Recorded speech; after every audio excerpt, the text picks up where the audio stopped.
Okay, let us see if we can get this to work.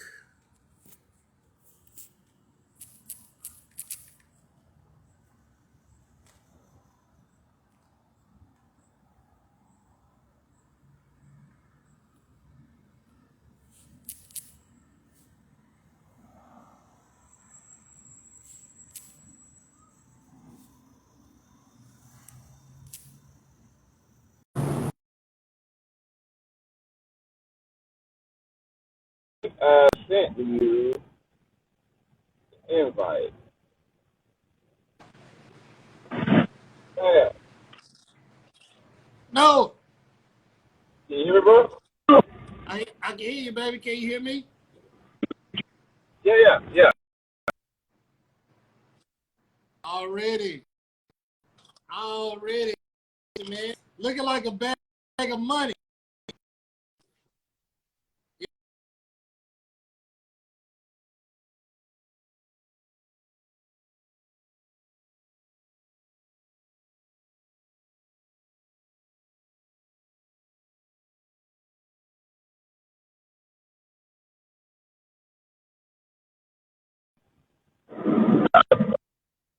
State to you, Michelle Rising, New Mexico in the house. Oh yeah. Yeah, man. The neighbor. We got people. That's cool. What's up, bro? All right.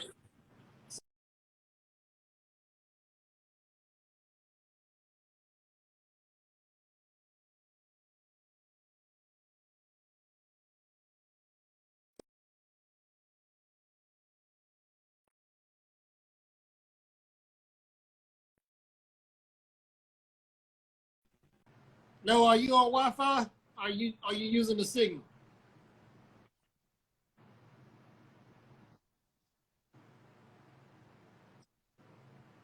Just this internet.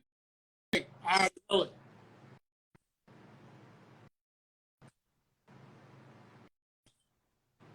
it. No. I,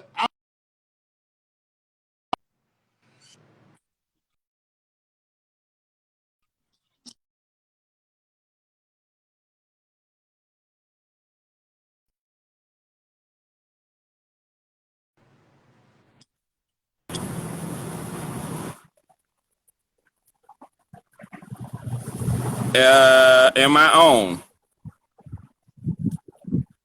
there you go. So it looked like you was paused. Was I paused? I was paused. Like, okay. Yeah. So I'm over here with Teddy Riley. Teddy Riley.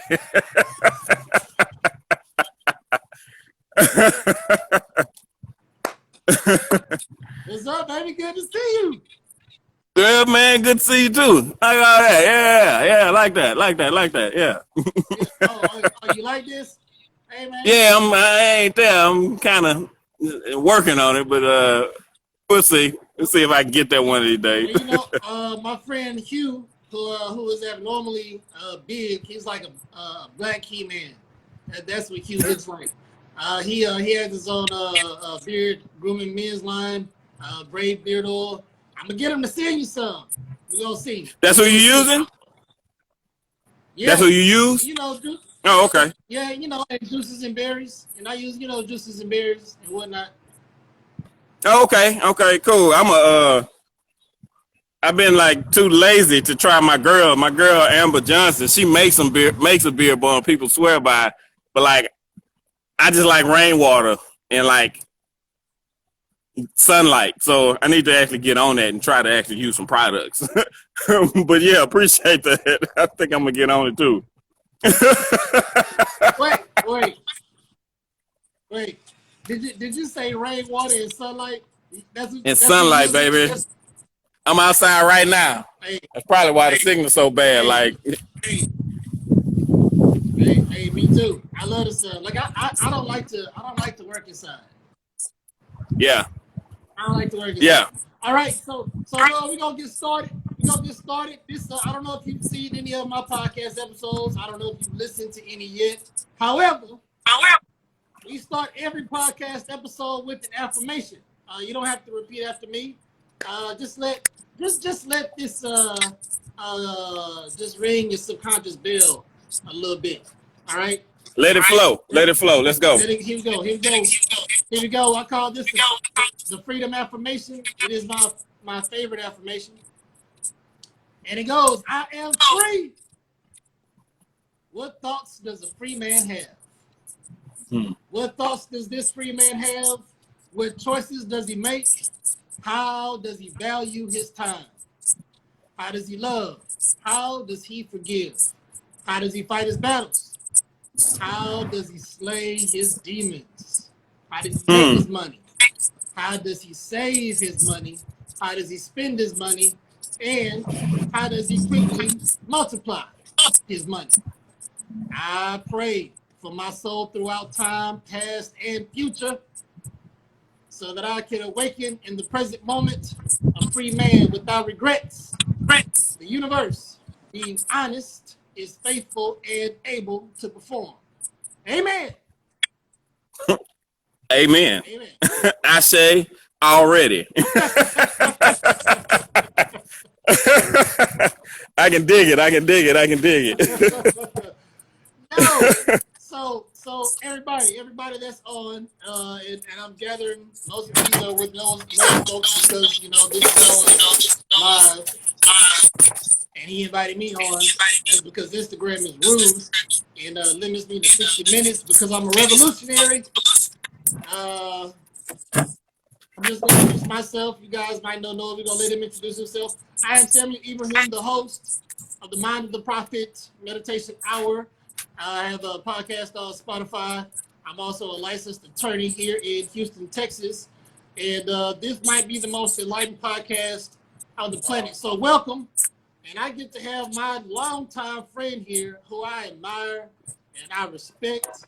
And I'm just really excited about this episode because we haven't chopped it up in a long time. It's been a minute. It's been a minute. So it's been a minute, man. So this is about to be good old H-Town funk. Some good old PB Panther catching up and reminiscing. And then based on when we just kind of tagged up a little bit about the podcast, I just think we gonna tap into the universe just a little bit different way today. So I feel like the people gonna walk away just a little bit more enlightened than they were when this podcast started. So Noah, tell everybody who you are, man. All right, so yeah, as you can see, my title is my name, Noah Rattler. I like to say Noah like the ark, Rattler like the snake. From South Park, went to public schools all my life. Neighborhood schools when I could, magnet schools at the same time. Graduated from Sterling High School, went up to PV, studied mechanical engineering and physics because I wanted to be an astronaut.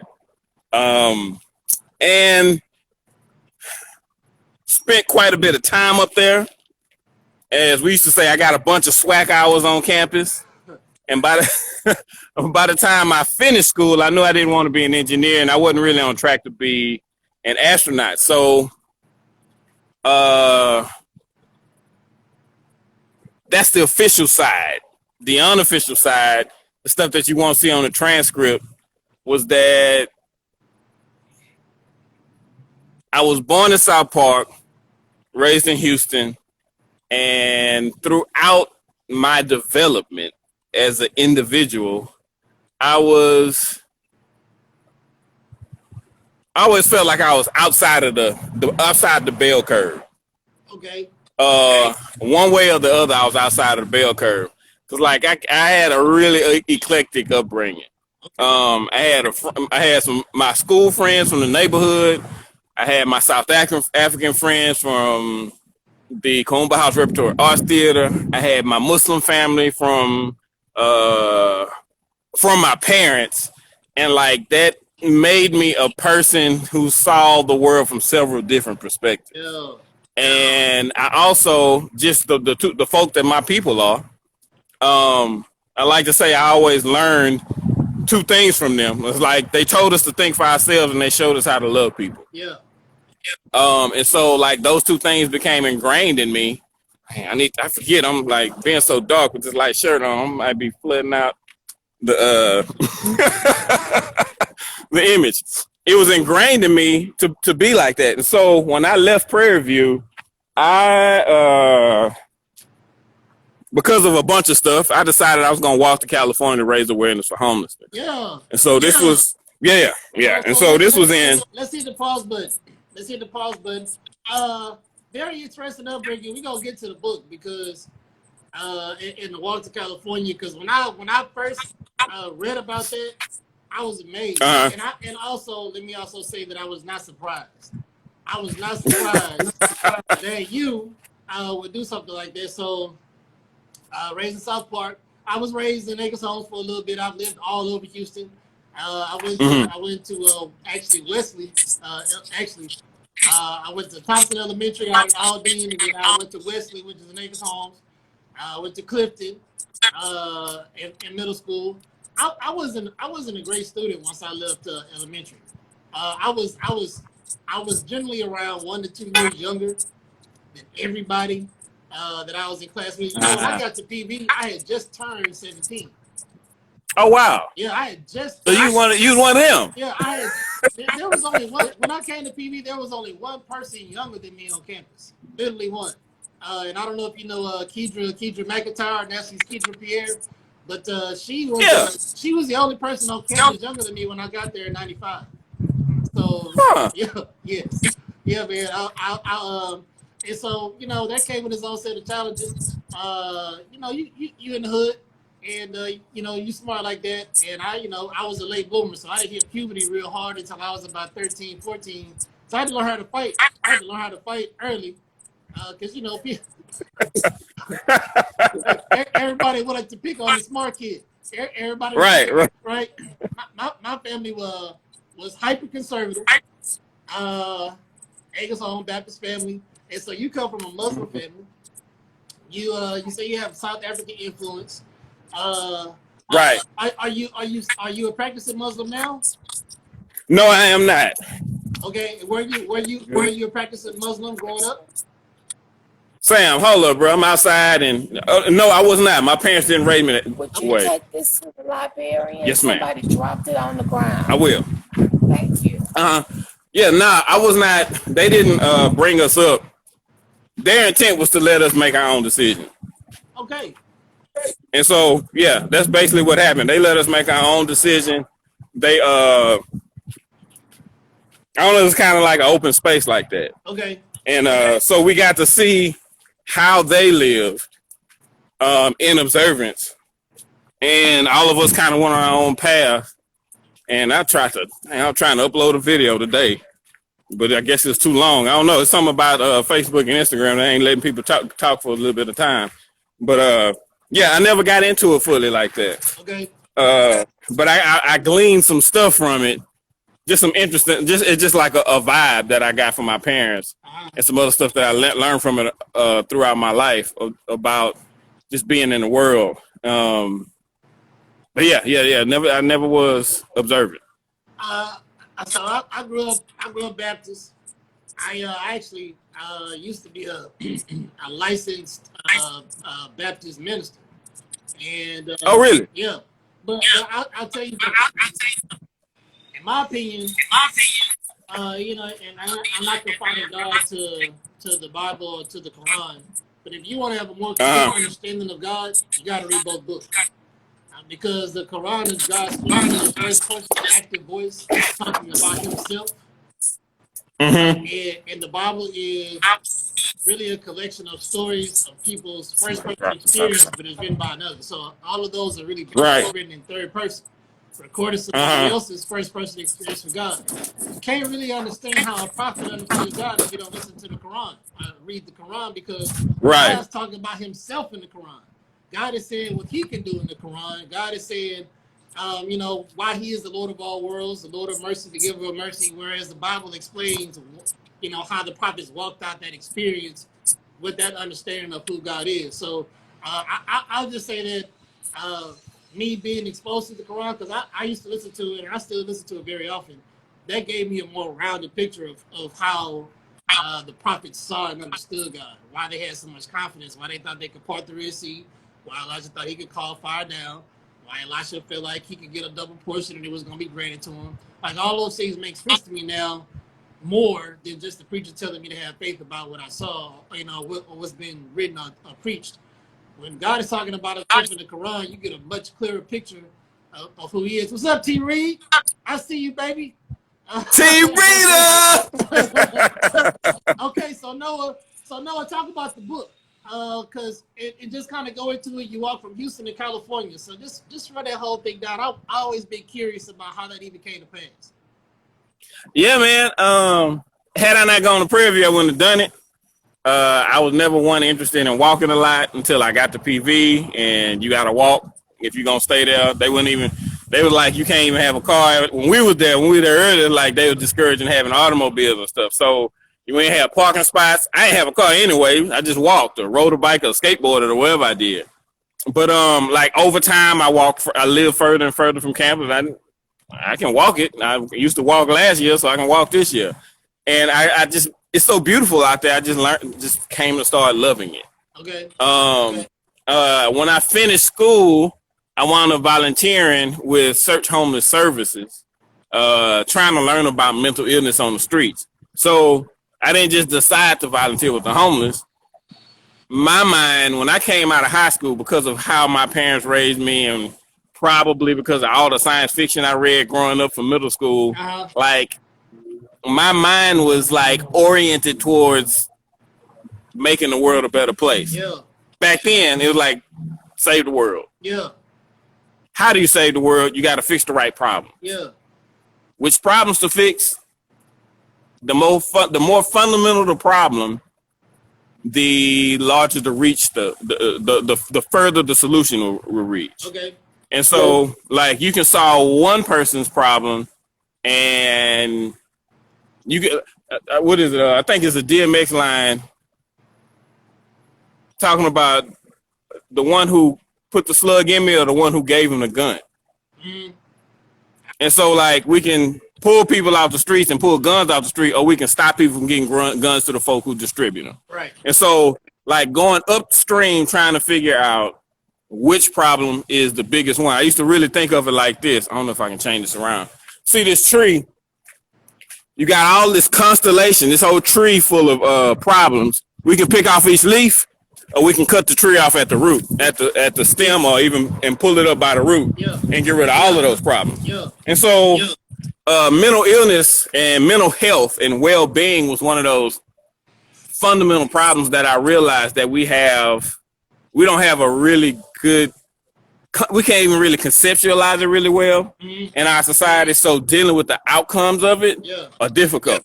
And doing a little research, where do people who don't have the funds to get real good mental health care, where do they go?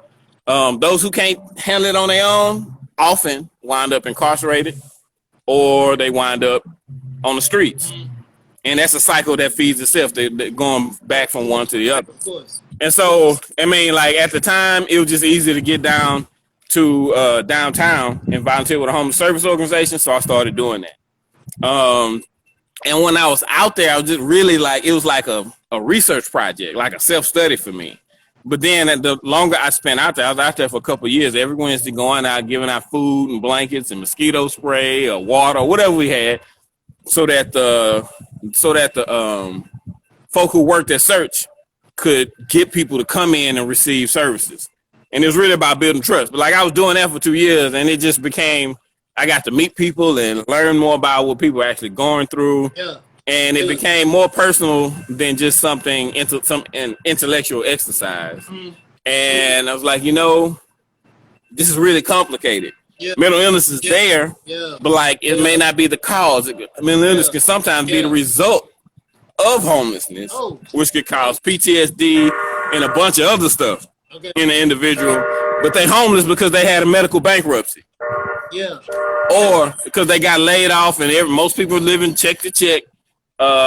They missed a couple of checks and they're on the street. Mm. And realistically, most homeless people don't live downtown. They live in their cars or They may go from hotel to hotel or from couch to couch. It's just a lot of stuff I learned about it that I didn't know. And all of this was happening at the same time I was coming out of PV. So like I got my first degree in I finished mechanical engineering in 04, and I was kind of back and forth through until 06 when I got my physics degree. And so 05 is when I really started volunteering. Okay. And just thinking about, I'm at this point in life where I've had to navigate my internal journey. Was about navigating the politics of society, the social structure. Like, where do I fit in? How do I, where's my place? Where are my people? Like, how do I fit? Like, what do I do? What's my contribution to the world? Like, trying to figure all this stuff out. And then starting to really settle into something that I think is going to be me. I think this is going to be me. I'm not trying to be like anybody else anymore. I'm not trying to not be like anybody else anymore. Because for a while I was like going, whatever everybody decided, I was like, I'm going to do the other thing. And so my girl at the time told me, she was like, you still doing what everybody, you still basing your life off what everybody else do. I was like, man, I got to sit with this for a while. Sat with it, and I walked it off. And so, like, all of this time, like, as a reward to myself for finishing my formal education and as a challenge to myself to kind of get out of my head and into the world more, I thought about walking to the Grand Canyon. And so I'm volunteering at Search, about to finish my last degree, receive my last degree, about to be totally done with school for the unforeseen future. And I'm thinking about walking to the Grand Canyon. I had like a little pocket atlas, going through there from city to city, state to state, seeing how far the miles were. And I knew I could do 20 miles a day.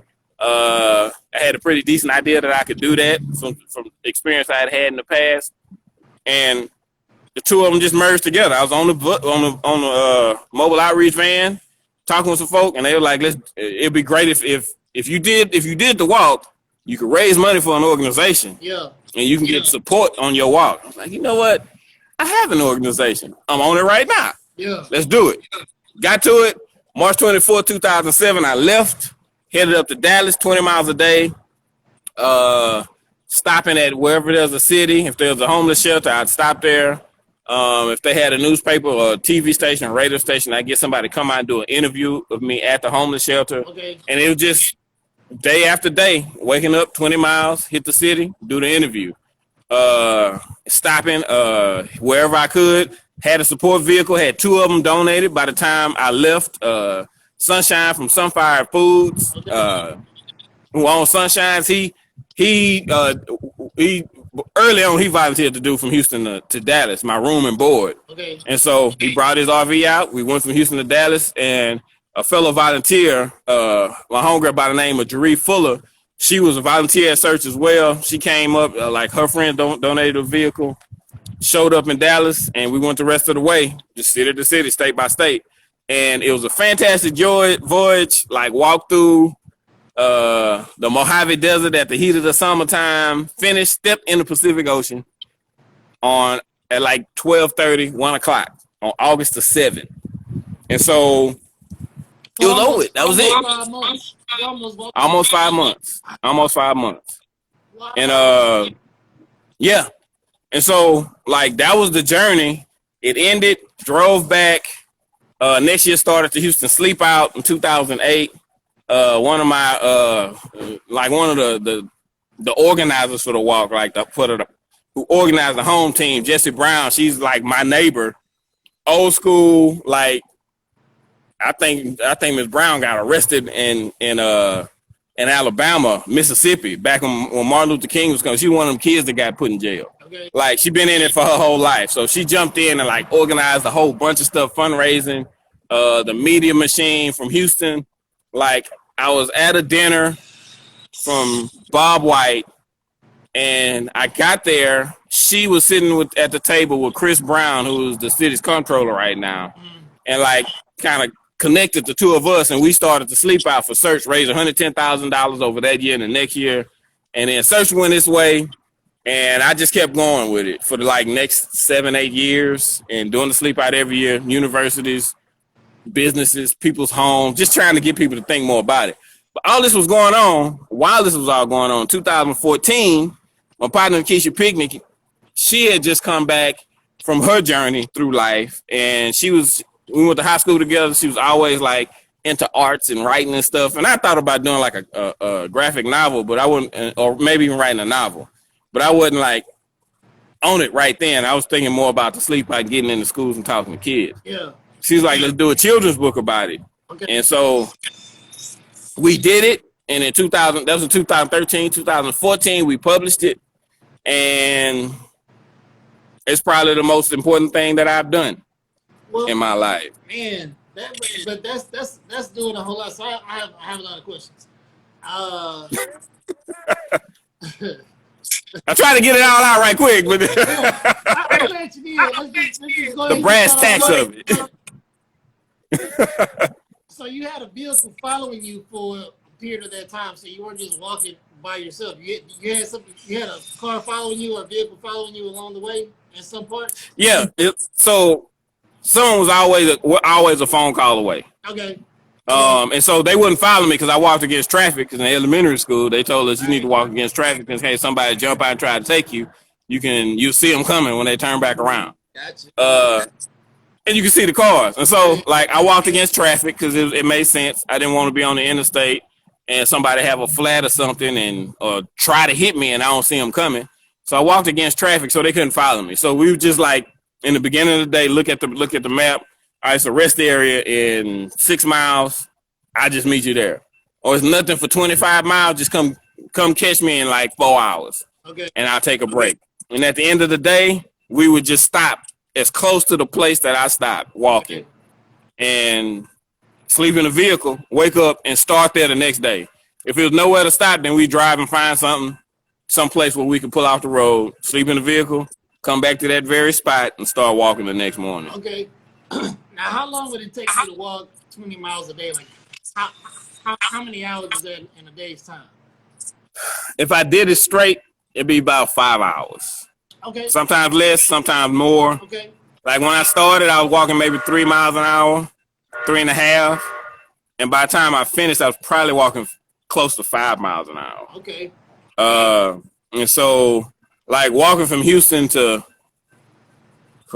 to Huntsville was all day and it beat me up.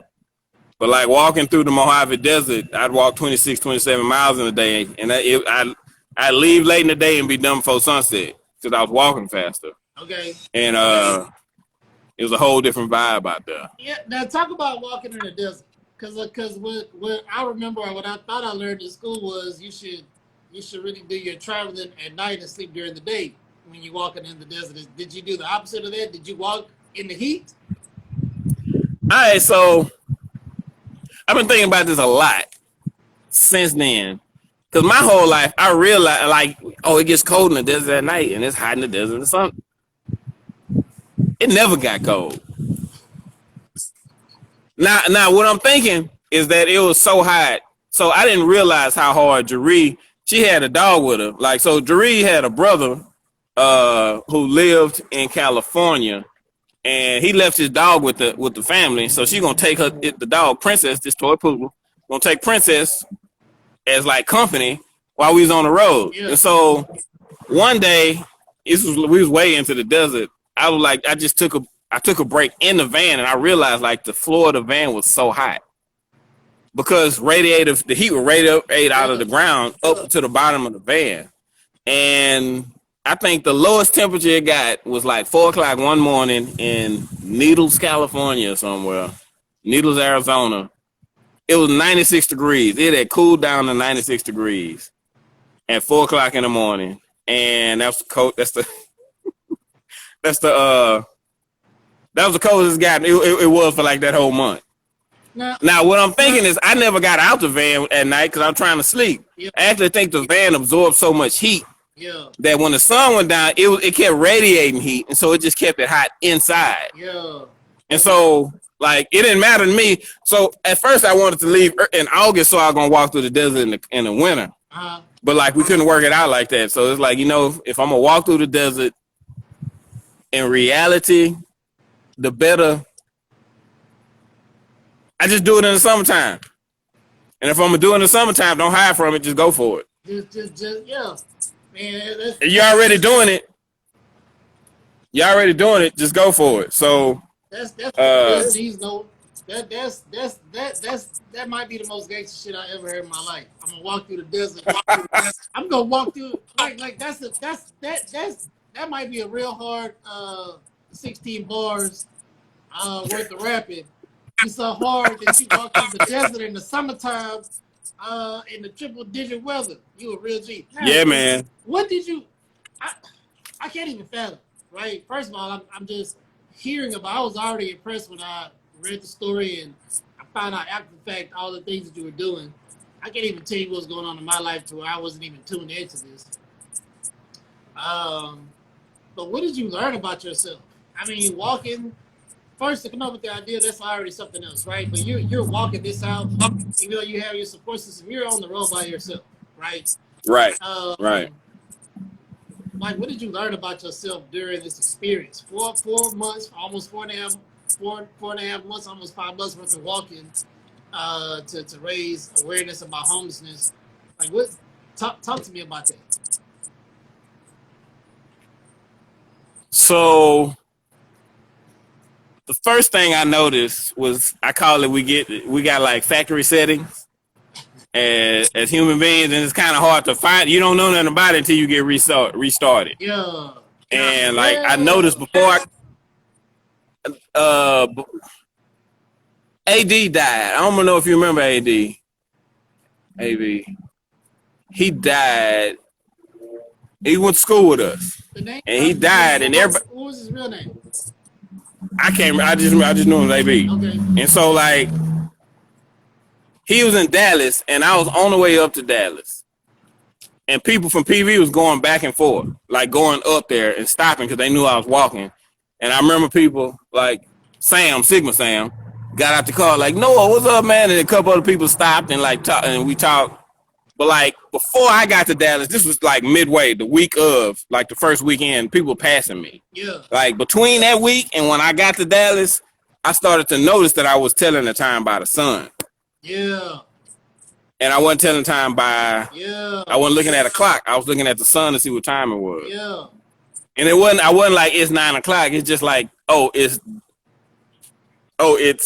this time of day, or it's this time of day, or it's this time of day. Yeah. And so, like, that was the first subtle instance of it. And by the time I left Wichita Falls, it was just automatic. Yeah. It was automatic. In Wichita Falls, like a 6-hour drive for me. You go up to Dallas and then Wichita Falls, I think it's 6 hours. Okay. There was a moment, I think I was in New Mexico. Between New Mexico and Arizona. I was on the Navajo reservation at that time. When I realized I had photographic memory of every step I took during that walk. Okay. So like, there's a bubble of time. Like if you look at my life on the timeline, from March 24, 2007, okay, to August 4th, 2007. Every moment on that, every minute in there, I remembered all of it. Yeah. And it blew my mind, but like it was almost like a scroll bar. I hadn't thought backwards about like what happened before until like I was out in the middle of the desert. And one day I don't know, something happened. I was like, what happened? And I like the tape rewound all the way back to that moment. And I could like almost fast forward and rewind it. And I remembered every step I took. And it stayed glued in my mind. I don't have photographic memory, but I did during the walk.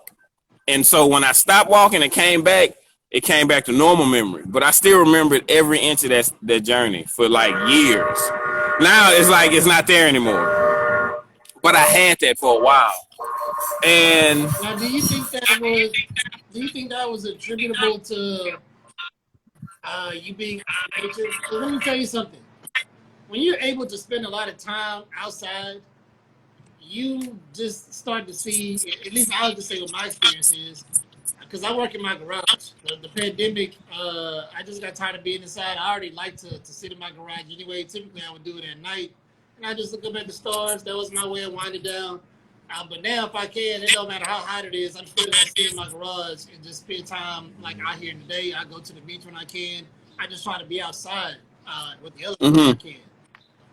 Did you start to just sense your interconnectedness with nature, high in tune? Did you just kind of grow to be in tune with nature during this time? Because you were outside basically the whole time.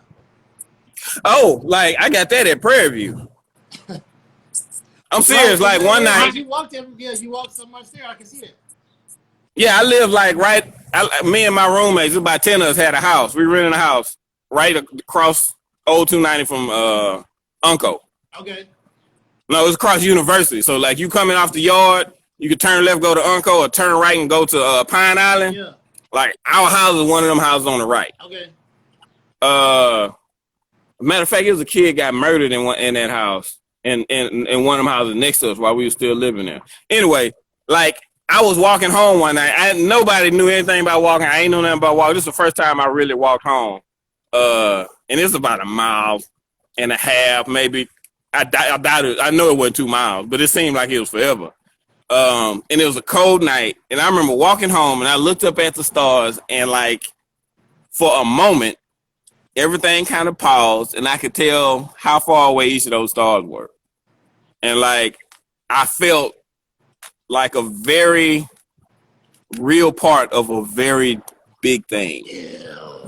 And I understood like exactly where I was in that very big thing, geographically, like spatially, and where I was on the timeline and all of that. Yeah. And so like I got that moment at Prairie View, which made me more interested in walking. Okay. And so like all that time walking in Prairie View and then getting out there on the road, I was actually trying to investigate that. Okay. And see how deep it would get. And it got deep. Get deep with me. Tell me about it. I'm curious. It got deep.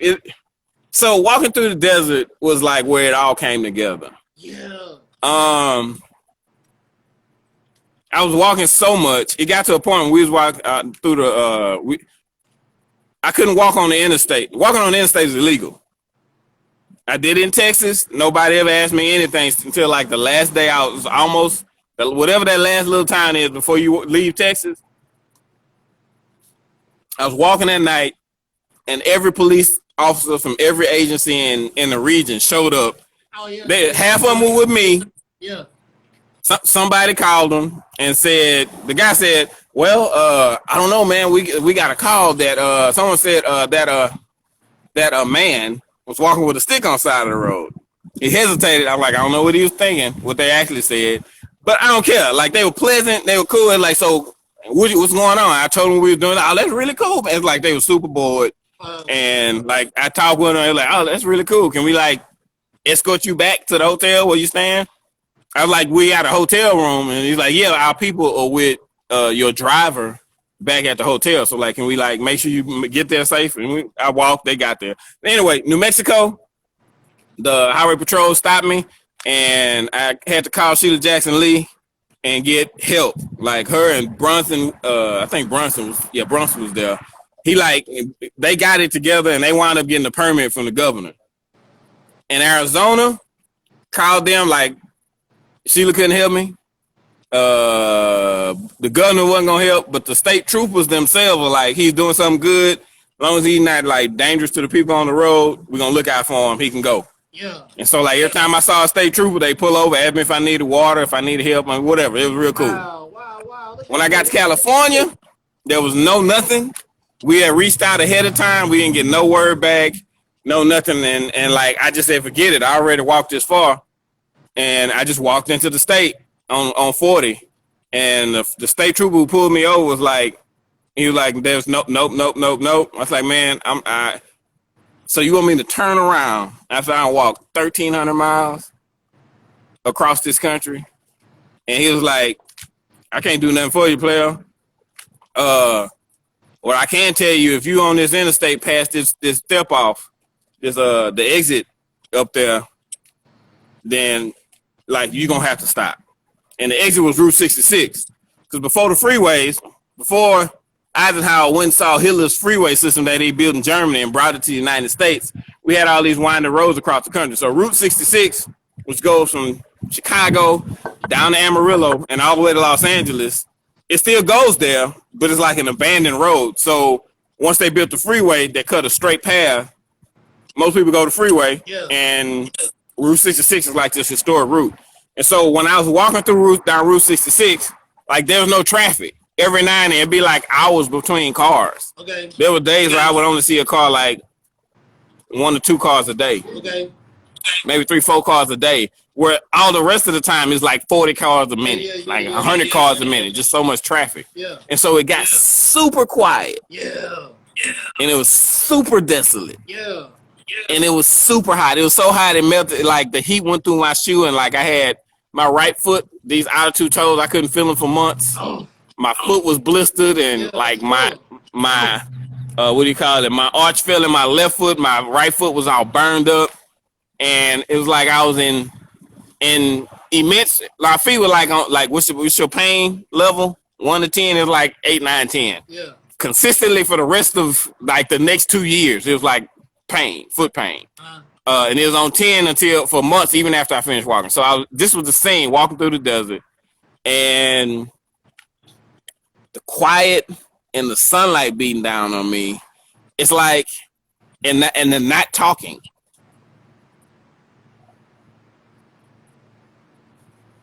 It like my conscious mind. Yeah. I heard a friend of mine, I had a discussion with her about psychedelics. Yeah. And I didn't have the vocabulary to explain this because I've never done any psychedelics. Yeah. I never had any psychedelic trips. I think I may have tried one in a sweat lodge once and ain't nothing happened. But like she talked about ego death. Yeah. And like I was like, that's a good word for it. Cause like the boundary between the individual that is me, yeah, and the sand that was around me, and the bushes, the shrubbery in the area, and the mountains in the distance, and the sun and the sky and the heat, that boundary was gone. Yeah. And so like my inner monologue even changed. It got quiet. To where there was no difference between me and outside of me. Yeah. And so like our identity is a construct that we put together. It's a story we tell. And the story builds is based on the input we get, the stuff we learn from other people, our environment, how we interpret that stuff. Is the story. Who I am is a story I tell that kind of agrees with the story that you believe about me and everybody else believes about me. But like all of that was stripped away, and it was just here. It was just here. Now I had to talk because like when it was break time, I see Jeree and we talk, but like it's like surfacing. Yeah. And then going back under. Yeah. And at a point, I don't know, man, it was like my sense of self, it expanded. Yeah. From just me to this is me. All of this. Yeah. Yeah. All of this is me. Yeah. And I am not separate. Yeah. And so that like going back to that scene, back walking home from Prairie View, where I felt like a very small part of a very large whole. Mm-hmm. When I was walking through the desert, I realized I am the whole. Yeah. I don't have control over it. It's just I think I heard Michael Beckwith say we are the universe becoming conscious of itself. Yes. Yes. And like that hit with me. I was like, I think I listened to The Secret while I was out there, and he said that. And yeah, that was. Now, that was it. Now, I believe the universe is conscious. That's my thoughts. I think. Let me frame that the right way. I have learned, and again, this goes to my spiritual upbringing. This goes to my own personal spiritual transformation that I'm, I can't even say that I'm out of it. I'll just say that I've had real metamorphosis the past couple of years, and I have a much keener, much more aware understanding of how interconnected we all are. Mm-hmm. And you know, you hear preachers say that God is omnipresent, means He's everywhere at the same time at all times, right? And you know, if you really understand that, you take that very literally. Like it lost me hope to change my mind even worse than what it already was. I already had to literally before I just amplified it. And so if you take that very literally, then you just you should also just think that all electrons, all energy, all energy, all electrons that could even compose matter is just God expressing Himself or the universe expressing itself in a certain way, right? And so, you know, that's kind of, I don't want to say dumbing it down, just a way of simplifying it, right? And when you tap into that understanding that you're a part of the whole, this is, and I've grown more and more conscious of this, then you realize that everything around you is God. Like if I even say it a little bit better. I'll say it a little bit better. Just to show you how infinite the universe is, how the understanding of how we understand the universe and God, I think, is very short-sighted. Each human being alive has elements of the Big Bang within them. Each human being has it. That's fact. That's a scientific fact. Now let me just hit you with let me slap you again. Remember before we had cable, and you know, you would change the channels and you would see those microwaves. You know, you have some channels where it would be a station and it's just kind of like, right. You know, it's just static. All of that is just wave. All of that is just consider like waves and remnants from the Big Bang. That's also a scientific fact. Did you know that?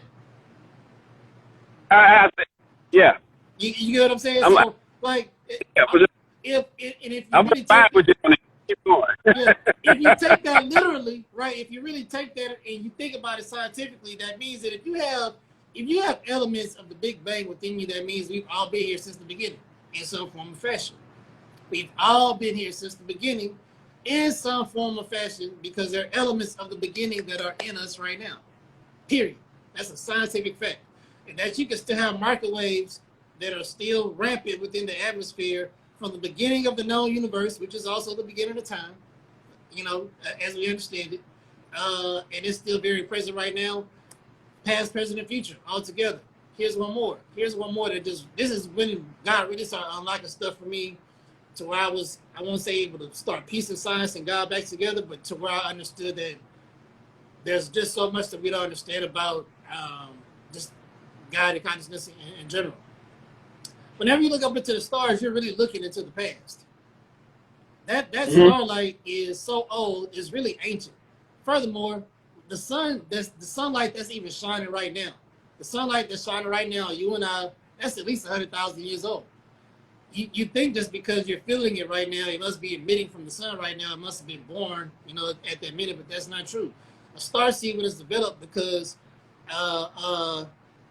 if it moved at the speed of light, it could exit the sun in 2 seconds. But if it did, it would destroy everything in its path because it would be that powerful. So the sun and all the different layers of pressure, it takes about 100,000 years for that light to escape the sun. And then when it shines on us, that sunlight is about 100,000 years old before we even feel it, right? There's so much that we don't understand about God. So now, when you just think that all the energy around you really is God, and let's just put it that way. All the energy around you really is God. How can the universe not be conscious? All atoms make a conscious choice to bond with another atom. That's a whole process. If you look at star formation, that's a whole process. Atoms are making a conscious choice to bond with other atoms to form some type of matter that spins into gravity and creates its own gravitational force. That is a conscious choice all of them make. That's been documented. Even Edison said that in the late 1900s, early 20th century. Whenever he was around. But nevertheless, he even documented that in his experiments. He said, it seems to me that the atoms are making a conscious choice to bond with other atoms. with that being said, if one electron can make a conscious choice, that means all can. If one electron can make a conscious choice, that means that all of them can. And if that means that when one electron is conscious, then all electrons are conscious, you understand that all energy is conscious. The universe is also conscious. And that should just make you think about how you are talking to God. Does that make sense? I almost literally wrote that. We had a couple people die from Prairie View. Uh-huh. I had a couple other folks die in my life. Like, it's been a hard year. Yeah. And I wrote this long thing on Facebook, and I was going to post it. And I was like 3/4 done. And it started off with the heart of the sun and the electrons being formed as gamma rays before they exit as photons of visible light. And how long it takes for them to get from the center of the sun to the surface of the sun and exit the sun. And how that energy takes 8.8 minutes and 27 seconds to get to the Earth, but it was formed between 1,000 and 10 million years ago, 100,000, a long time ago. Yeah, I agree.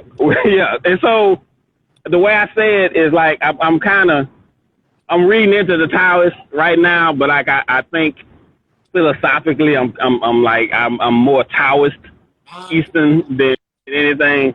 But there is a way. A capital W way. Yeah.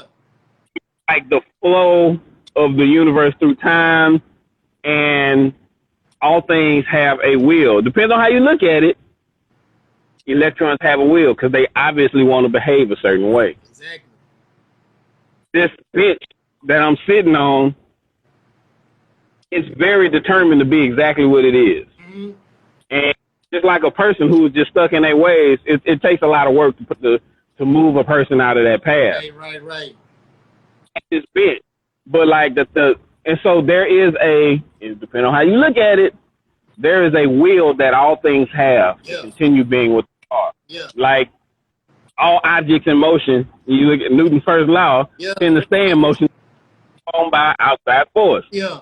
That is reality. That is how it is. And so I see how you can say that all things have a consciousness.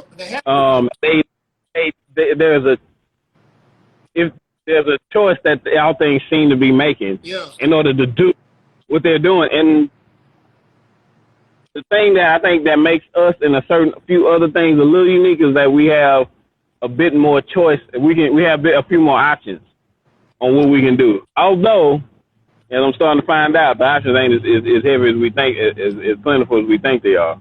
But yeah, I agree with you, bro. I agree with you on a lot of that.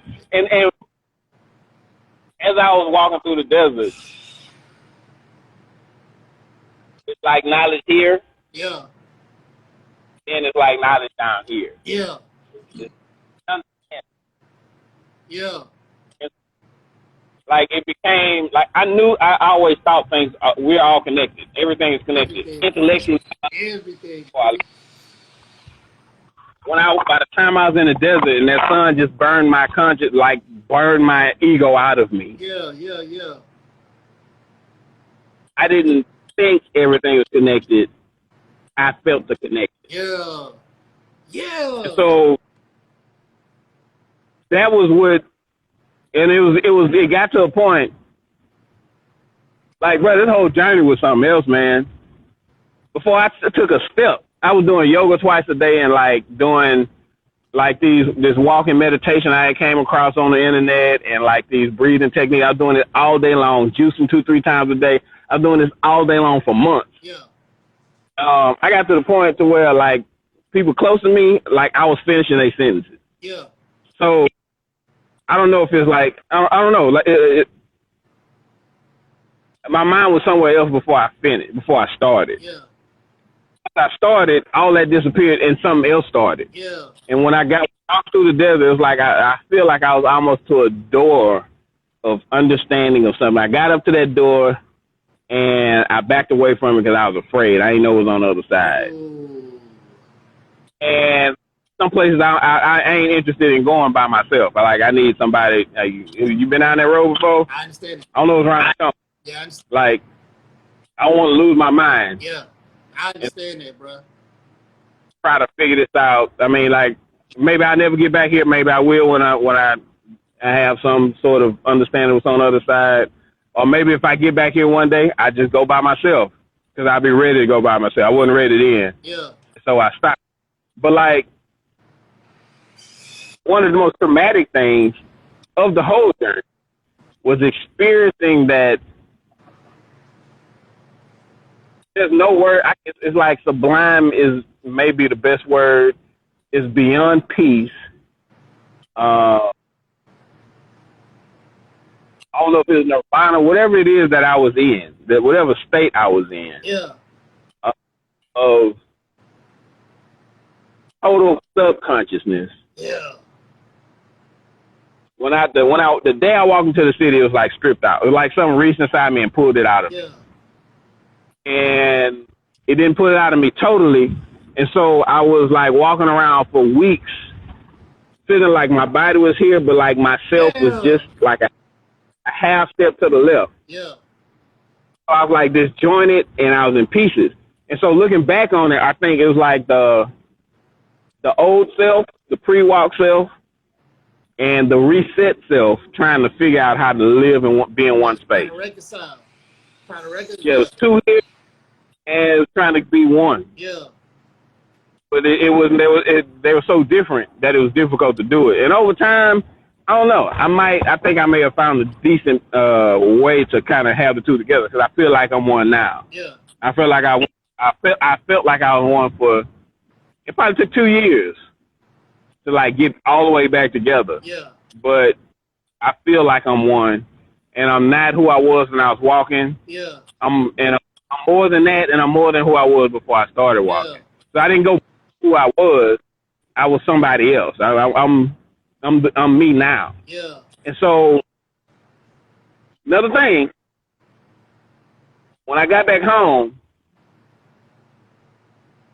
you remember how much you changed your first 4 years of college. Sure. You know how much you changed. Yeah. Like that's a dramatic. Yeah. I changed that much in 4.5 months. Yeah, for sure. So when I got back, I don't know if you remember this movie. It's called Last Navigator. It was like came out when we was young. He was a couple years younger than me. It came out when we were young. It was this kid. He fell down this cliff, and he wound up in his spaceship, and he came back 20 years later. He hadn't aged a bit, but like his little brother was 20-something years old. Mm-hmm. And he was in this, what's going on? I haven't changed, but the whole world has changed by 20 years. I went through a situation where I had changed by like 5 years, and the whole world was just like, it was just 4 months past. It was just another summer. Yeah. So, like, I had aged a full 4.5 years. Like, every month was a year to me. Yeah. Out there. And when I got back, I realized that I aged much faster than the world around me. Yeah. Now, and you're talking about aging as far as like your consciousness and your mental, not just your body. There's an experience of time. Like it's something you hard to understand until you like get it until it switches up. There's an experience, a tangible feeling that goes with the passage of time. Yeah. So you know what if like you can say like, oh, about a month ago, this happened. So this is how I know it was different. I thought about a month. Okay, so I was like 2 months ago, and it felt like I was remembering something 2 years ago. Yeah. So like I realized that this was that time when I noticed the photographic memory, all in the same instant. Yeah. I realized it's passing differently for me, and I know why now. It's like there's this phenomenon that happens if you're driving like when you're driving on the freeway. Well, the faster you move, the more your vision tunnels in. Yeah. To focus on what's right in front of you. So if you're sitting still, right. And when you sit still, your peripheral vision goes almost out to 180 degrees. Yeah. Faster you move, it tunnels in so you can make sure that you're safe. When you're traveling on an airplane, when you're traveling in a car, you don't remember anything that goes by because it's moving so fast. When you're walking, it's like every step, your brain takes a snapshot. Yeah. So you all of this. And so that makes sense. That I was out there on the walk, That makes sense. which is like, well, I collected 12 minutes worth of Yeah, information that makes sense. into my brain. Yeah, that And so makes that's sense. how I call it. I tried to write about this. I call it qualitative time. Like thinking about people who may have lived. You meet somebody and out in the brush, and from some tribe on anywhere in the world, and they may look real old and grizzled, and they may feel like but they may like be like 50, 60 years old. But they look like they're 90. Yeah, But like life at the speed which they live is probably the equivalent of living 200-300 years in our world. yeah, Just the information that their brains absorb yeah, and that their body register yeah, over time. So like I'm 43 now, but like with an asterisk, I'm 43 parentheses 48 yeah, because I had a 5-year period that took place in that bubble yeah. of about 5 months of the walk. Man, now India, no. So now you hit this. You know what? This is the first episode that I did not write questions down for. I knew I didn't need to. Like I knew I didn't need to. I knew it, right?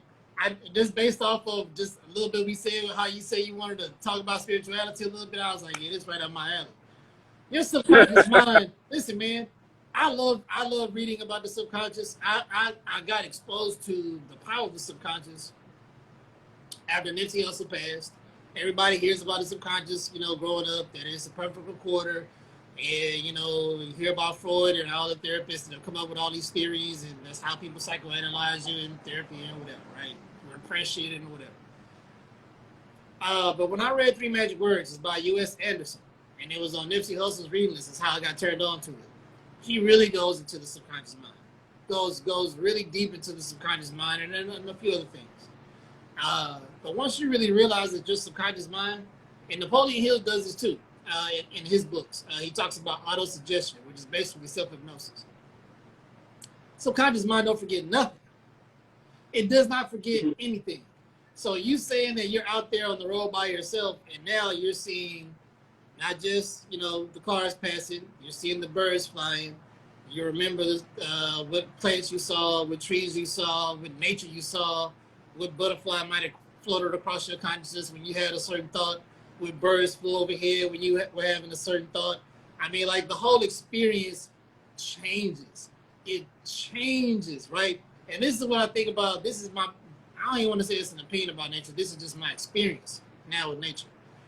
Is how you walk out the house, what you radiate out, nature responds to you in kind.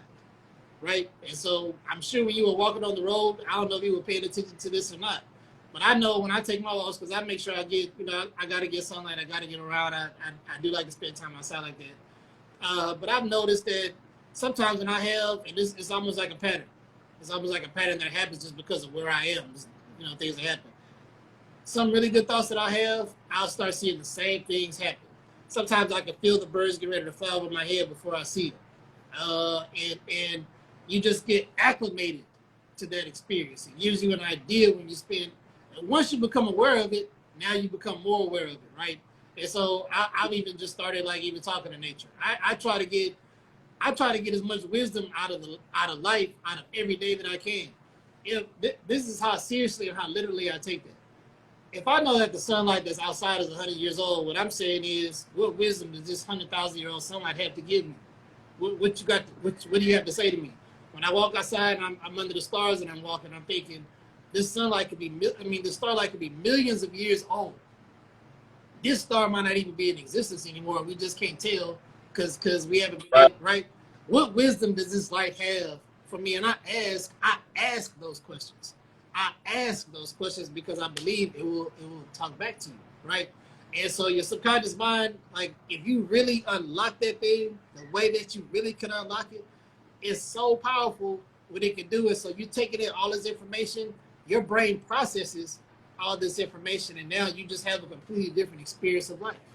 You have a completely different experience, you have completely different awareness, completely different consciousness of everything that's going on around you, and now it it amplifies the feeling of interconnectedness that you have with everything. I'll just tell you my experience, because you were talking about yours.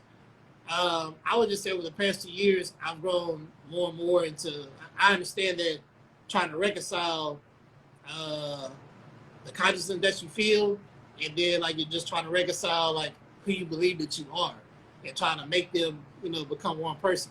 It's like trying to walk with new legs, right? It's like a baby trying to walk for the first time, and you're trying to get your legs because you're once your mind sees something, once your mind unlocks, pulls away a certain bill, or certain scales fall from your eyes, you can't unsee it. You can't unsee what you know, but what you know is still like, no, this is not how it's supposed to be. And so you're trying to reconcile that. So it's like when the Bible says your body and your spirit are warring against each other. That is a perfect example of that. Is you're trying to merge the two because you've been exposed to both, and you're trying to figure out how those can become one to be more of a whole, complete person. I say that you are, that I'm not, but merging those two together is difficult. I think every person that goes through a spiritual awakening has that problem, has that struggle. And I feel like the reason why I feel like there should be a support group for it, in a way, to where people just talk about this more openly and freely. So you and I can talk about this, and we're not looking at each other like, man, what does he talk about? Is he crazy? Did he lose his mind? Because if you say it to the wrong person, they're gonna be like, what are you talking about, fam? You talking about qualitative time, and you really 48, but you 43. Shut up. They just not gonna be able to reconcile it. But it's because their awareness has not been able to. They have not had the same experience as you. They haven't experienced that interconnectedness as you. I'm gonna tell you one more thing that blew my mind, and how it really, like, God really blew the doors open. The universe blew the doors open for me to just really see. In the Bible where it says God made man in his own image. Several reasons why we can't see that. Everybody is trained to see lack. We're always trained to see what we don't have, which makes us feel separate. Everybody, just innately feels scarcity. When I was reading the book, Three Magic Words, it tells you to go on a 30-day mental diet, 30-day mental fast. And where you have to really very consciously try to think only positive thoughts, no matter the circumstance. You have to find the positive in it. And if you can't, if you start dwelling in the negative too long, you got to start over. So what I didn't realize, like you, when you were out in the desert, you were keeping a lot of things to yourself because you were just by yourself. So you were basically keeping all your private thoughts private. So I was doing a lot of the same thing. And what started happening to me before I understood why was people that I didn't know, people that definitely were not Christian, or they might have been atheists, different nationalities, people that could barely speak English, whatever it might be, right? They were coming up to me and telling me things that I only said to myself. They were telling me things that I only said to God.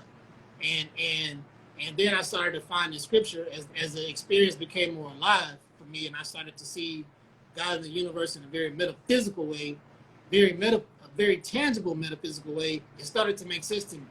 And the Bible says, Jesus says to go into your closet, pray in secret, and your heavenly Father will reward you openly. And that's typically been preached in Christianity as to not be pious, at least in the Black Christian church. And it may be all Christian churches. But take Jesus at his word. Take Jesus very literally, where you keep your prayer to God a secret. And this is what happens. This is what happens, Noah. Imagine your private thought, your secret prayer as like a perfect harp string that you have between your subconscious mind and infinity. If you can draw a circle in infinity and you can have your prayer placed in the center, you're playing a perfect note with heaven at all times, as long as you keep it a secret, right? Now, when you don't speak it in impatience, because it hasn't manifested, when you don't speak it in excitement, because you're excited about what you feel like, this idea is, and it starts to feel alive with you. You want to tell the world about this great idea that you have. You don't have other people's negative energy and words contaminating your perfect note. You're not inviting the wrong people into your chorus. You're not adding the wrong strings to your heart. Keep it a secret. And what God will do is, the experience that I started having was, random people will start telling me my private thoughts. Random people will start telling me my private thoughts. And how I started to understand that is God confirming. God confirming, or the universe confirming, hey, I heard you.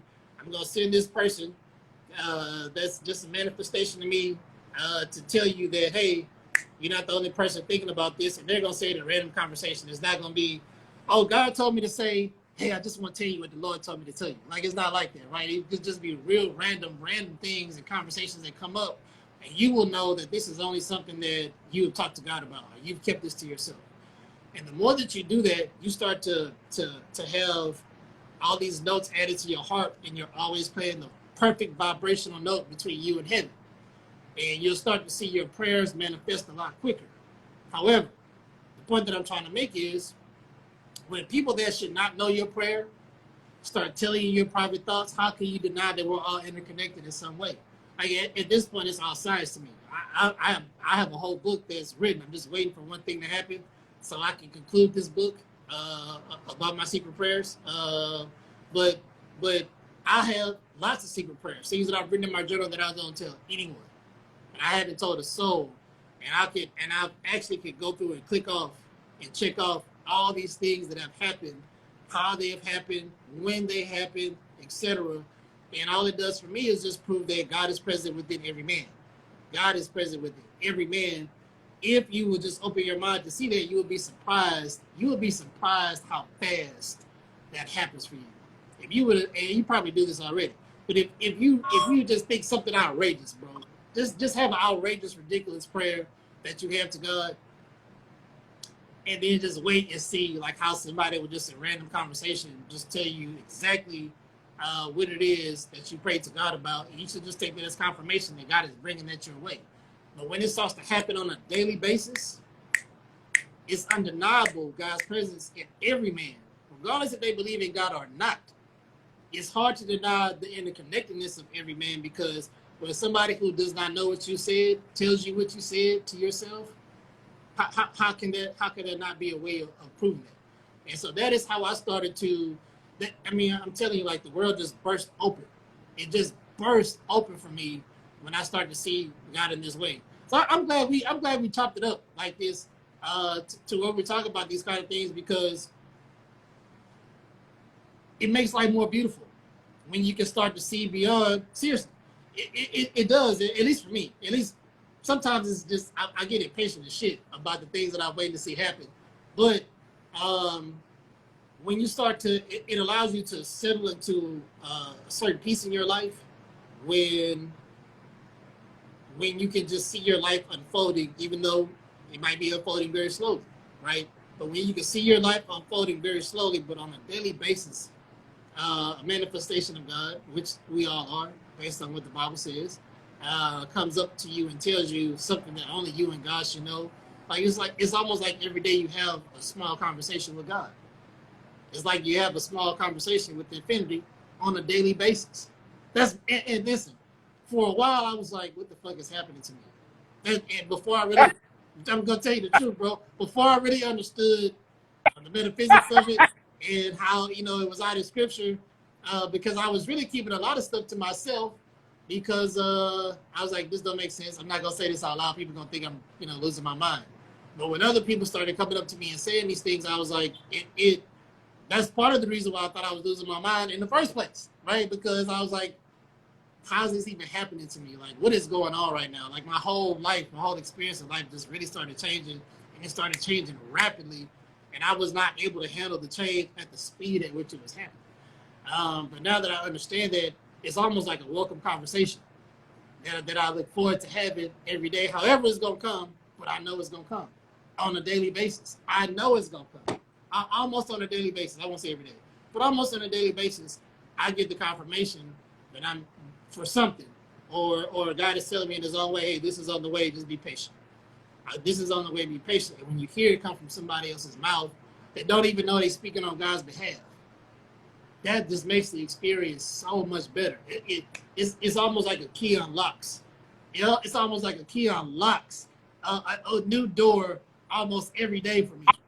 Does that make sense? I hear you and I feel you. And you bring something up. I went to this is in one. Got a partner who's that's where he goes to church. And so he invited me. I went out there one day. They had this guest lecturer there. This Buddhist cat. And he gave this analogy. Like, you have the language to explain what's happened to you. And it's good. I didn't have the language to explain it because, like, because it's mine, they don't speak English. The universe doesn't speak English. Our conscious mind translates. If we can tap into it, it can translate into what we can consciously understand. And so when I was out there in the desert, there was no words to explain it. It was just being. Yeah. Like, yeah. I wasn't standing in the river. I was the river flowing down the stream. Yeah. But, like, so he explained consciousness like this. He said, okay, in this room, you can see so far. But there's not, you can't see what's behind me because you can't see through me. You can kind of hear things from outside, but mostly what you hear is my voice. But there's a point beyond which you can't hear anything. You can feel the temperature from the air conditioning, but you really can't tell what it's like outside. So, like, our senses reach out into the world. Like, our body has its presence, and it ends with our skin, but our reach to the world. But after there's a point to where it fades out. It can change and get further, it can get closer. But there's a point to which it fades out. And there are other people in here with you. Their senses reach out. So there's an overlap. And if we say we had a chain where there was a person at the end of your sight and theirs would overlap, but they'd be able to see things you couldn't see. And vice versa. So there's an overlap, and this is the metaphor he made. Each individual is like a house with a light in it at night, in a clearing, in a big forest. That light goes so far, it gets into the trees and it closes. Eventually, it'll get to where none of that light passes through the trees. But if you keep walking past where that light fails, you eventually come upon another light because there's another house with another light, which is another person.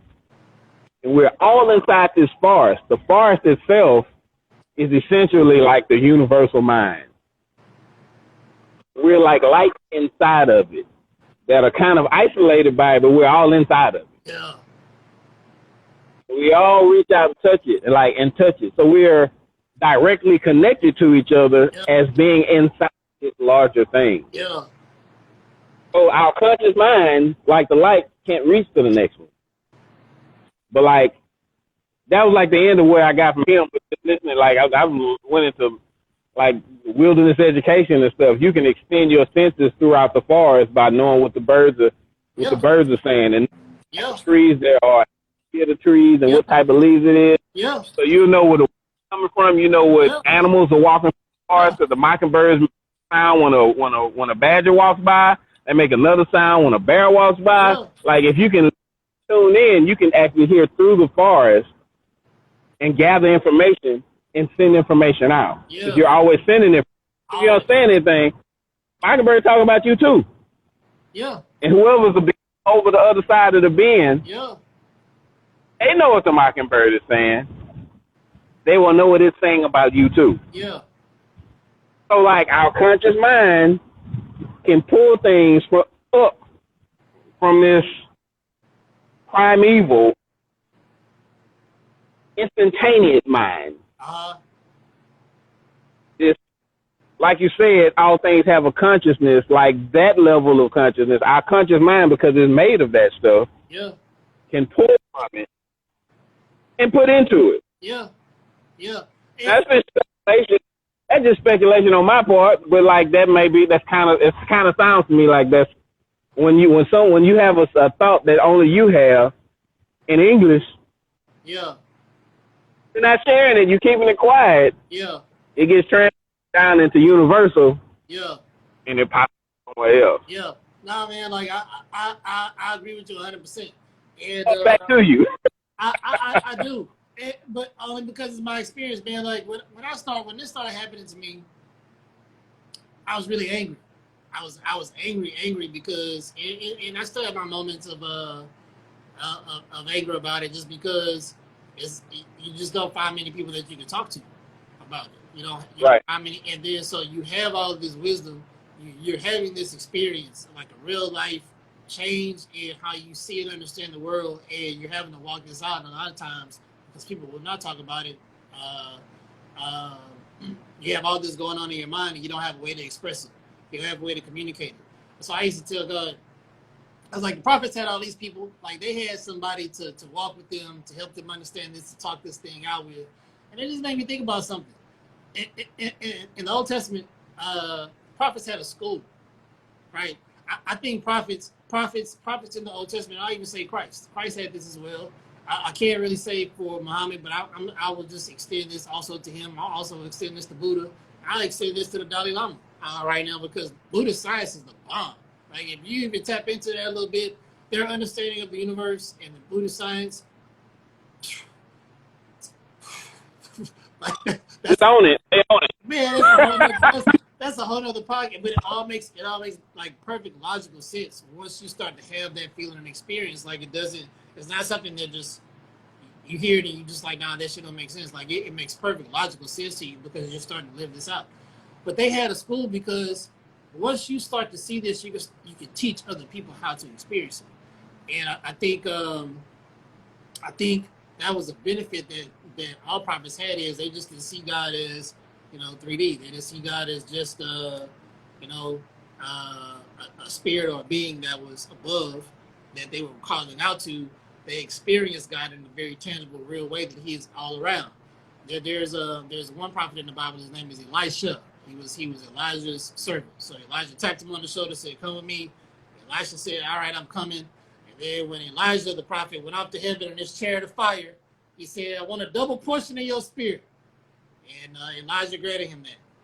And so when Elisha had his own servant, he would teach other prophets as well, but he had his own servant. And his servant was terrified because, let me tell the story right. Israel was at war with somebody, and the opposing king said, "There's a prophet in the land that can hear everything that we are discussing, and that is how we have not been able to get the advantage over the Jews, over the Israelites," right? And that is actually the type of power that a prophet has. Like, just like you were saying, they're just that tapped into everything that's going on around them. So the servant was terrified because the opposing kings were coming to kill Elisha. And Elisha said, "Lord, Lord, show him that he's safe." And then all of a sudden, the guy could just see all the angels protecting them that were around. And Elisha lived with this understanding. Does it make sense? Like, he lived with the understanding that all of this was around him to keep him safe, but his servant was unable to see it because he had not tapped into it, in that way. But that's why I'm saying, like, when you really understand that God is energy, when you understand that all energy, all electrons, which form matter, all of that is just energy moving real fast. This wood that I'm knocking on right now, there's just a bunch of electrons moving real fast that have assumed the form that my eyes have just, laid consciousness, my consciousness has made really into the wood. That's a whole other thing we can get into with the observer effect, right? But when you see that interconnectedness and you start to experience and you believe it, the thing is, you have to believe it. Like, it has to be a real acceptance, like in here. It has to be a real acceptance of what you understand. And once you accept that, you will start to feel that. You will start to experience that. You will know when your name is being spoken in an ill way. You will know when somebody is saying your name in a way that they should not be saying your name. It's just a feeling that you have. Because you seem like a pretty even guy. I'm a pretty even guy. Sometimes when I just feel a certain way, I'll have to sit with it because I'm not an anxious person by nature. I'm not really even an angry person by nature. I'm not a sad person by nature. But when I start to feel certain things, I have to sit and I ask God, like, what's going on around me for me to feel this way physically? Because my body is responding to something, and I'm trying to reconcile what this feeling is. And typically, it's just one of those things where you're starting to be so tapped in, you can start to sense events that are starting to, like, walk towards you. Does it make sense? And so when you're walking through the woods like that, and just the way that you gave that analogy about the mockingbirds and the bears and the badgers, like, that is animals have that consciousness. Like, animals have that consciousness. I believe trees have that consciousness. I believe everything but humans are actually born, with that consciousness. Humans have to develop that. humans have to develop that consciousness, right? But I believe other animals just innately have that because they have their own way of communicating and they don't have words. They don't have words to express how they're feeling, but animals can get along with each other very well. Before you start seeing an animal growl and bark, most of the time they're friends, right? And you just gotta wonder how they communicated with each other. They are in some kind of way, right? Right. So, and I even hit you with this too. Man is the only organism within the universe that actually acts against the natural order of nature in the cosmos. Because we have free will, we can make a choice. Animals never go against their nature. They just don't. The only time animals go against their nature is when man disturbs them. You know, that's just it. Or they catch rabies or something, right? But even if they get sick with rabies, they're still following the nature what the disease is telling them to do. But man is the only thing that can make a conscious choice, or will make a conscious choice to go against the very natural order of the cosmos. I need to get my charger. No, we're gonna keep this going because I feel like my battery is about to die. Because I've enjoyed this. I think if more people, people that are going through an experience like this would be able to actually communicate the experience, you just never know how many people will help. I've since I've been on my journey and I wrote 2 books, Mind of the Prophet, The Dive of Curious Mind, Volume 1 and Volume 2. And my very first book, because of the experience that I was going through, it was written to try to understand the first person experience of prophets in the Bible. And the reason why I wrote that was because I was trying to understand what it was that I was going through. So I tried to put myself in their shoes. And I was trying to just really picture them as men. A man who had been tapped on the shoulder by infinite intelligence. And once you get tapped on the shoulder and you're exposed to that, it basically shatters. It kind of, I don't want to say shatters the ceiling. It removes some scales from your eyes, so you just see things a little differently. And now you have to try to make sense of what it is that you've seen. So think about a prophet's experience. When you read about a prophetic revelation, their feet are very firmly planted on the ground. And then they start to have this prophetic revelation. God is taking their mind into some point into eternity. And they're somewhere lost in time mentally. Their feet are very firmly planted on the ground in the present day. And God is giving them instructions. God is saying something to them, giving them a mission that they have to walk out, showing them something going on.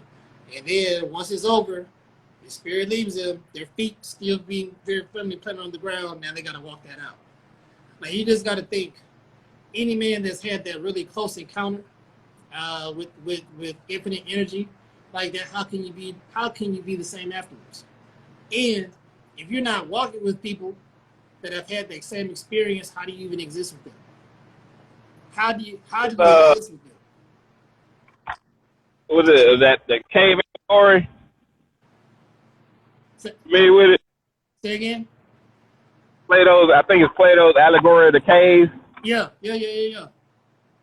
Yeah, same thing. Like once you get out, the Matrix, that's basically what the Matrix was. Yeah, for sure. Once you get out in reality, how do you go back in and be and walk with that? Yeah. How do you walk with that? Yeah. Something that just popped up a couple times. Oddly enough, I went years without ever talking to somebody who had gone through what I went through. Until like 2011, I walked in 07, I met some other people who were walkers, like pilgrims. They were pilgrims too. But between then and 2007, the only people I talked to who had a clue of, it wasn't the same, but it was that same level of transformation, were, there was one dude, he was a Gulf War vet, Bush 1. And he had spent, the desert changed him. And he understood. He ain't understand, but he understood. And I ain't understand him, but I understood him. And there were 2 people I talked to who had went to Africa, black folks who went to Africa. And like had their wig pulled back and their mind scrambled, rearranged. And they understood the feeling. It was different, but it was the same. But like, I really didn't find somebody who like step for step understood till someone. I found someone who went through it like that. Now, it's interesting. So like I say, I was not really raised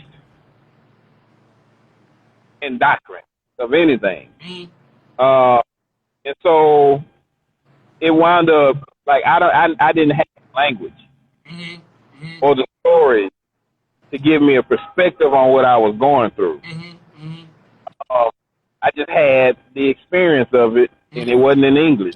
And so it was like even hard for my conscious mind that only speaks English to really understand what happened to me. And so like I've listened to people talk about what does it mean to be a prophetic voice?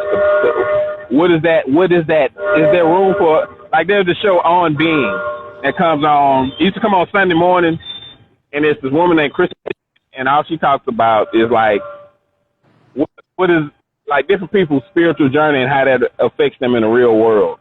And one of the episodes is that, well, like what space does the prophetic voice have in the modern world? And like what they were talking about is what we're talking about right now. And like, in a way, like I'm glad I came to it the way I came to it, but it's good to hear other people's encapsulation of this, because I know I'm not the first person to go through it. And like people who've gone through it before. But like it ain't nothing like talking to somebody. It makes a difference because who had the costume pulled off. Yeah, because bro, like we'll top it up on like the moment to where, because I started to have my moments in like November of 2019, and they just started to escalate more and more. And then last April, I had something that just completely, man, it forever changed me. And it's actually what sparked my books, because I was walking around for months trying to reconcile what had gone on with me, and I couldn't reconcile it. And I also had COVID, so I was dealing with that. I was dealing with other things, and then I was like, I just need to start writing. And that's when I started writing in a journal, just so I could get these thoughts on paper, maybe just to organize them, right?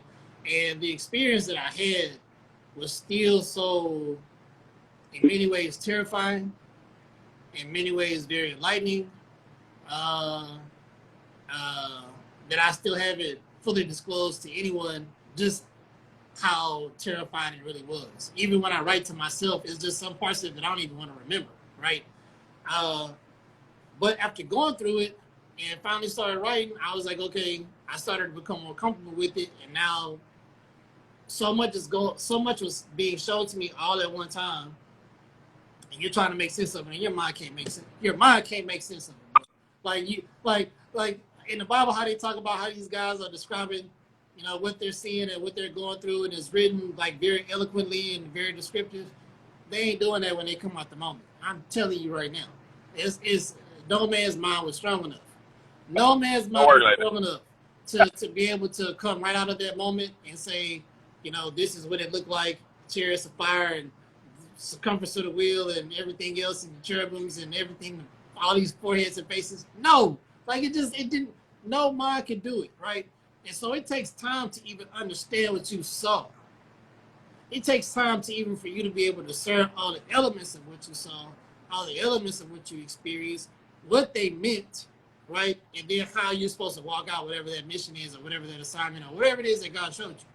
And so as I've started to become more comfortable, like with the things that I was exposed to, you know, now I'm more willing to share it. But I'll share, you know, with you offline, like really how traumatic, with a T, traumatic, all of that was, to where I can't even go back to being the same. And when my faith gets weak sometimes, what I have to tell myself is, God don't waste those kind of experiences on people. Because you don't hear people, and not to say that people haven't gone through them, but people are not talking about them if they have, right? People are not talking about them if they have. And what I would actually like, part of, I won't even call it a ministry, because I'm not married to any doctrine now either. After what I've experienced, I have more of a thirst to understand God's character. I would understand God how the Buddhists understand God. I would understand God how the Aztecs and the Mayans and the Egyptians understood God. I want to know God how the ancient Sumerians understood God, not just the doctrine that you see here present day. I want to know God how witches know God. I want to know God how fortune tellers know God. Like, because when you really look at it, you can't confine God to the covers of any one book. It's an infinite spirit. It's an infinite energy. How can you confine infinity to one book? Right? How can you confine infinity to one book and then say that, and the only doctrine that really major doctrine that understands the fact that God can always send another messenger is Islam. Islam is very well aware of the fact that God can send another messenger. Christianity is waiting for Jesus to come back. And Hebrew faith is waiting for Jesus to come. And what I understand now about God is we all have the capacity to have our own messianic journey. The thing is, too many people are trying to walk out. Too many people, I'm going to say this on live. Too many people are trying to walk out Jesus' ministry. Jesus' ministry was for Jesus, right? Jesus says the kingdom of heaven is ahead, which is right now. Jesus wouldn't wait for no afterlife to experience heaven. He said kingdom of heaven is right now. In addition to the fact that Jesus also says, and I'm not saying this to be heretical, because this is just all these are all things that I believe. He also says that you would do greater things than I. Jesus walked around tapping people on the shoulder, healing. That was his calling, right?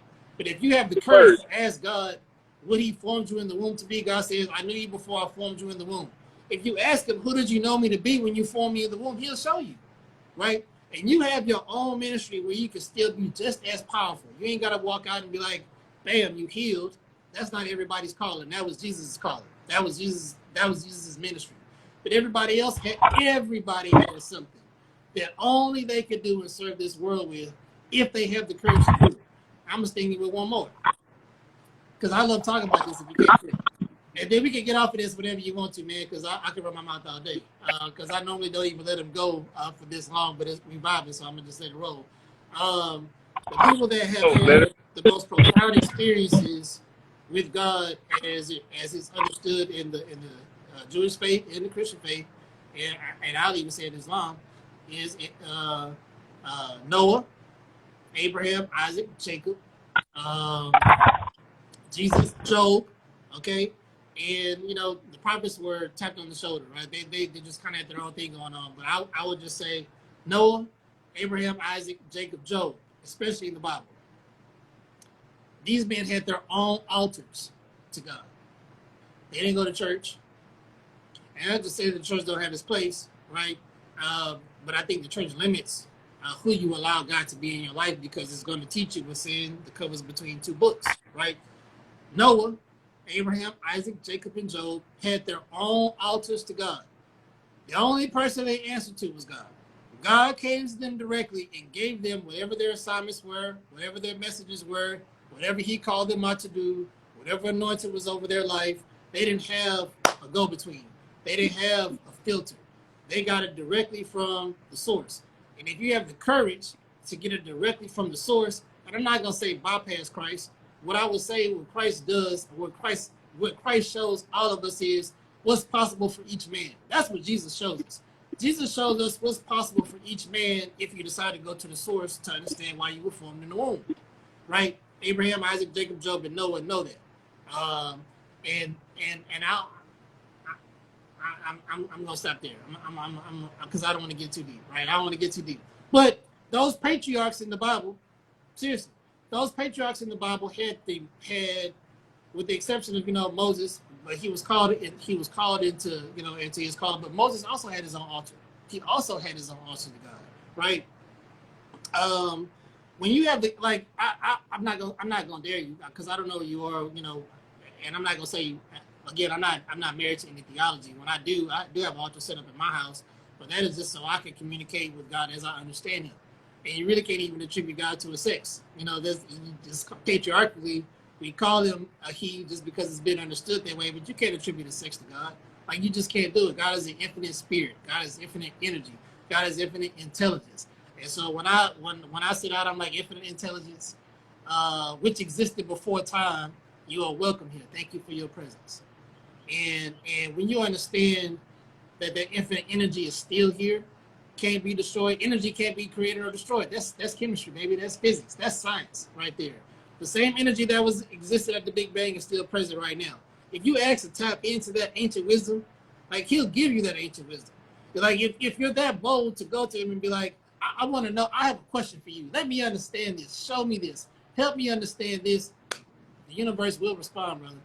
The universe will respond. It will conspire with you. That's why I believe the universe is conscious. You call out to it, it's going to call back to you. You call out to the universe is going to speak back to you. It's going to send you the answer that you need. And the people that had the courage to go. Because you're talking to yourself. But anyway, go ahead. Yeah. People think you're talking to yourself, right? That's what it is. People, because you are the universe. You are the universe. Yeah. And so in a way, you are talking to yourself. Well, go ahead. But no, you're absolutely right. You know what I'm saying? You're right. You're right. Absolutely right in what you're saying. But in my experience, and this really gave me the courage when I really recognized that phenomenon in the Bible is the men that made their own altars to God, to where they would have their own prophetic experience with God. They would have a direct communication with God. They would stop and they would name the ground, and they would give it a name to commemorate the experience of what happened at that place at that point in time. You can still have that experience today in 2021. I'm telling you what I know as a fact. That's a fact of my life, right?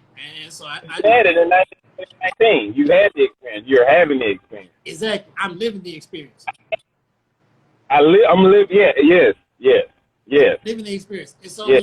when you have the courage to do that, you would just be surprised how much more of God you will become to understand, because it takes you beyond the confines of whatever you learn in church or whatever you learn in doctrine, because most of that is based off of fear. The way that it's preached anyway is it's mostly based off of fear. When people read the Bible, they read it in a way of I cannot conform to this. That's typically what most people say when they read any holy book. I can't do this. There's too many rules. I can't do this. You know, this can't be true. And so you read it with guilt. You read it with guilty eyes. And so if you read something with guilty eyes, how are you going to be able to walk that thing out? The first thing you're going to be thinking is, oh, man, falls short of the glory of God, and so on, right? But no, man, like if you really would step outside of that, take that wisdom that's in the Bible, and then call out to the universe, he'll show you himself in a new way that has not been documented in the Bible. But the prophets and all of those books, any prophetic experience, anybody that knows the powers that a prophet had, there's only one way that they could have understood that, and they could have never gotten that if it was filtered through them between the pages of two books. Period. It's impossible. You can't confine affinity. You can't confine affinity to one book. You cannot do it. You cannot confine affinity or the pathway to that into one man. It's impossible. It is impossible, Noah. Period. There was one of my favorite moments in all of art. It's the episode of The Simpsons where Homer did something, and his penance was he had to go be a missionary on this island in the Pacific. Yeah. And like the natives, they was wearing grass skirts, and they was like, well, he's a missionary, so he's from the Westerners. Maybe he knows something, so we're gonna try and do what he says. And by the end of the episode, Homer had destroyed their land, like a volcano had went off.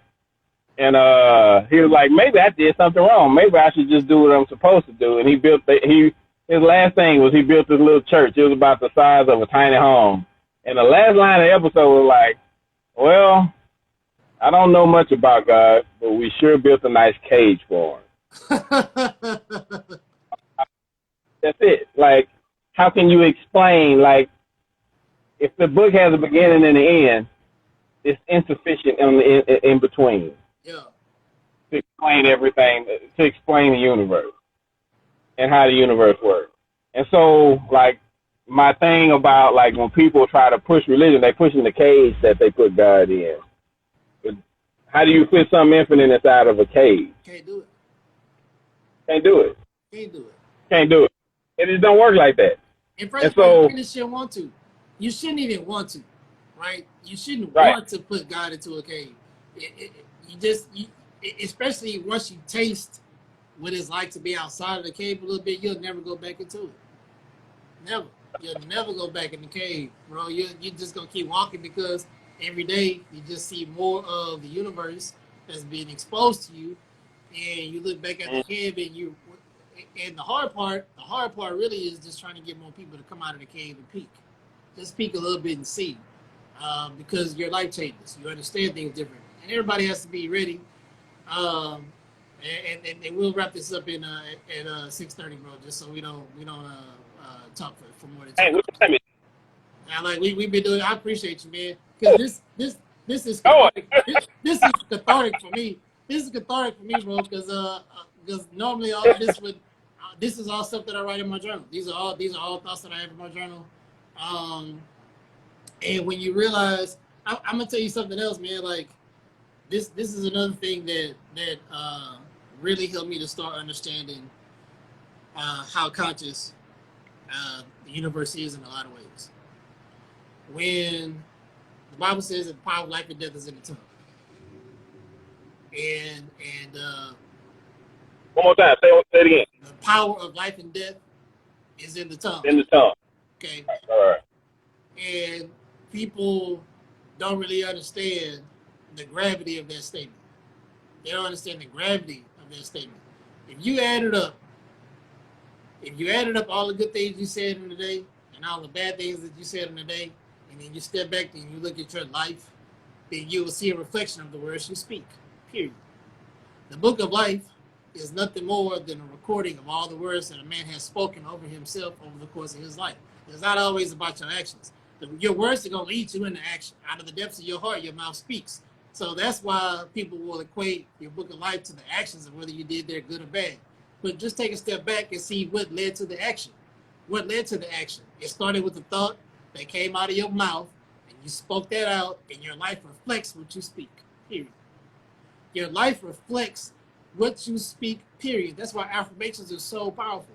In the Bible, every time God says I am, when you should understand any holy book, or any person, period. Anytime you say I am, anything that you say after the words I am, you're going to personify. You will experience. You will have that experience in life. And when you see that your words will be taken, and people say, God knows my heart. How does God know your heart, though? Because the Bible says, out of the depths of a man's heart, the mouth speaks. God's going to know your heart by what you say. People overlook that fact. Whenever I hear people say that, especially now, because I'm more aware of it, whatever people say out of the depths, people say God knows my heart, you just got to think about what you're saying, because the Bible also says, out of the depths of a man's heart, the mouth speaks. And God is going to honor your spoken word. And when you start to see your words reflected in your life, if you become more conscious of the things that you say, you'll be conscious of more of the events that go on in your life. If you become more conscious of the things you think and the things that you write down, you'll start to see those things very tangibly in your life. God is that literal when it comes to the spoken word. He is that literal when it comes to the spoken word. That's why affirmations are so powerful, because they can course correct all the bullshit that you said over yourself over the course of your life. Because until you start to course correct your speech, your mouth is going to always walk out. It's going to walk out the things that you say, period, bro. Like I haven't experienced my life any other way. Especially now that I've stopped saying certain things. If I don't want to see a person in my life, I don't say their name. That's how powerful your words are. Have you ever called somebody and they say, man, I was just talking about you? It happens quite a bit. Quite a bit, don't it? Right? That is no coincidence, man. It's no coincidence. They called your name, you answered. You don't know why you called them, but you still answered the call of their voice. That makes sense? And so when you realize how tangible and real that phenomenon is, you'll change what you say over yourself. And you'll speak more noble things over yourself. You'll speak more dreams over yourself. You'll speak things that you want over yourself, because now once you realize that those things will now really come to pass, like really, really come to pass, you'll almost get ridiculous with the things that you say, because your faith will grow as you see that start to manifest more in your life. I'm going to say this last thing. I can be real talkative. I'm sorry. Don't say Africa. Right. Right. The Titanic. This is the Titanic. That was a real event in history. What a lot of people don't know is there was a book called or named Titan that was written about 12 years before the Titanic happened. that is basically the blueprint for what happened actually in real life for the Titanic. The book. Oh wow. Right. It's an ocean liner that came from Europe, hit an iceberg, same class of people. The boat might have been a little bit bigger. It was bigger, but it was basically what this man wrote as a fiction story happened in real life. That's how powerful the written word is. It ain't no coincidence. And when I write in my journal, I write things in my journal, and I really just wait to see those things happen in my lifetime, just because I'm aware of that phenomenon now. But you'd be surprised like how often that really happens. The things that you write and the things that you speak will become true, whether they're good or bad. Whether they're good or bad, it will come to pass in your lifetime. And when you get a real awareness of that, you'll just be more mindful of the things that you release out into the universe. Bruh, there's a exercise I dabble with, and a partner of mine asked where are all the utopian stories, because like we all in this dystopian end of the world vibe right now, and so and it just weird living it now. But like this is the stories we've been telling ourselves. So where are the stories of when we get it right? What does the world look like when we fix the thing instead of break the thing? Right. And so like just of them that I'm actually I started on one this morning about like the other side of the bad problem. Yeah. Like how did we fix it? Yeah. How do we fix it? Put that out there and put that in the collective mind. And just like put that seed in our mind. Right.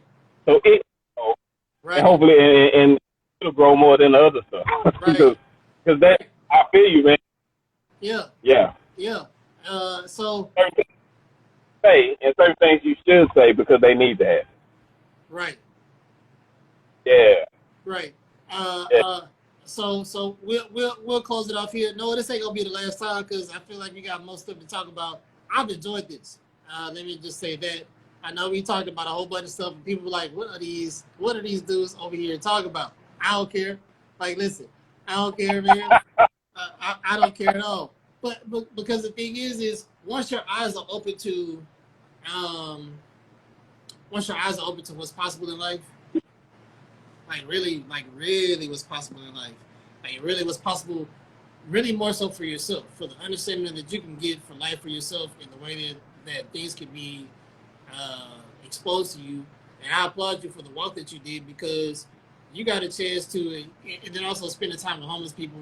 Like, man, don't they take care of? They take care of each other. I love spending time with homeless people when I do get a chance to, because they take care of each other. Like if you bring food to homeless folks, they gonna grab something for a friend. Like I've just not experienced a lot of selfish homeless people in my experience, right?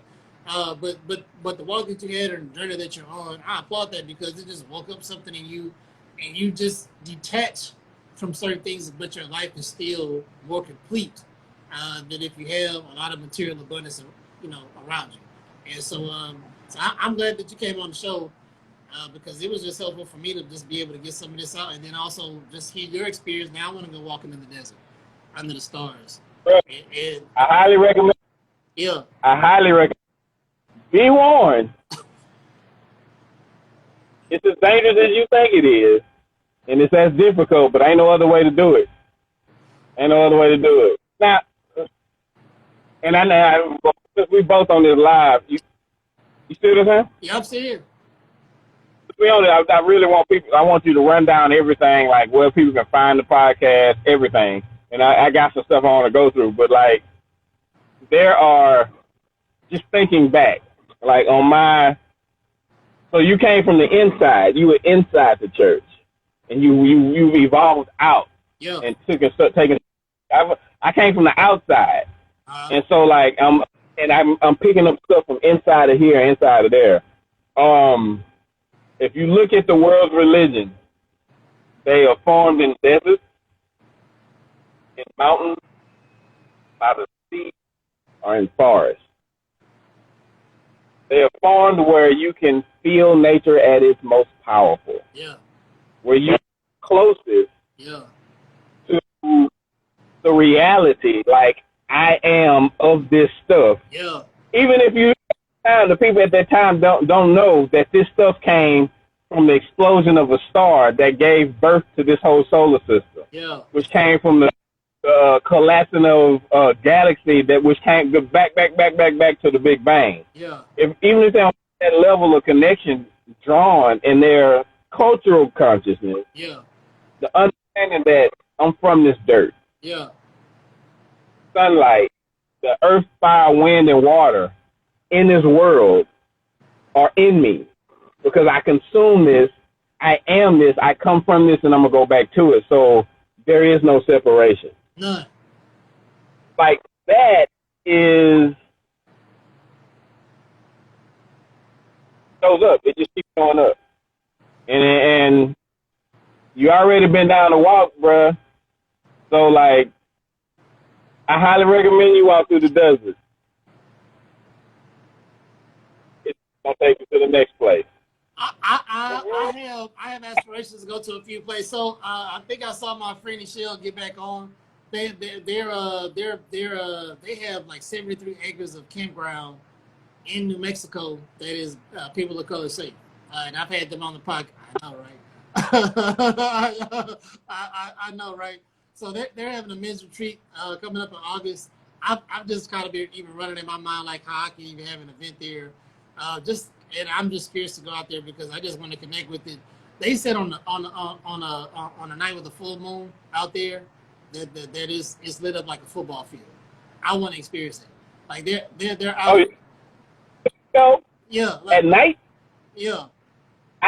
at the wilderness is the truth, son. Yeah. You can see the Milky Way out there. And so, like, I want to tap into that.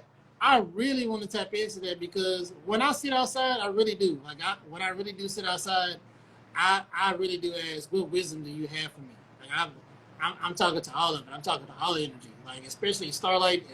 I know it's far away, but if it's that old, what have you seen that you can share with me that I can understand?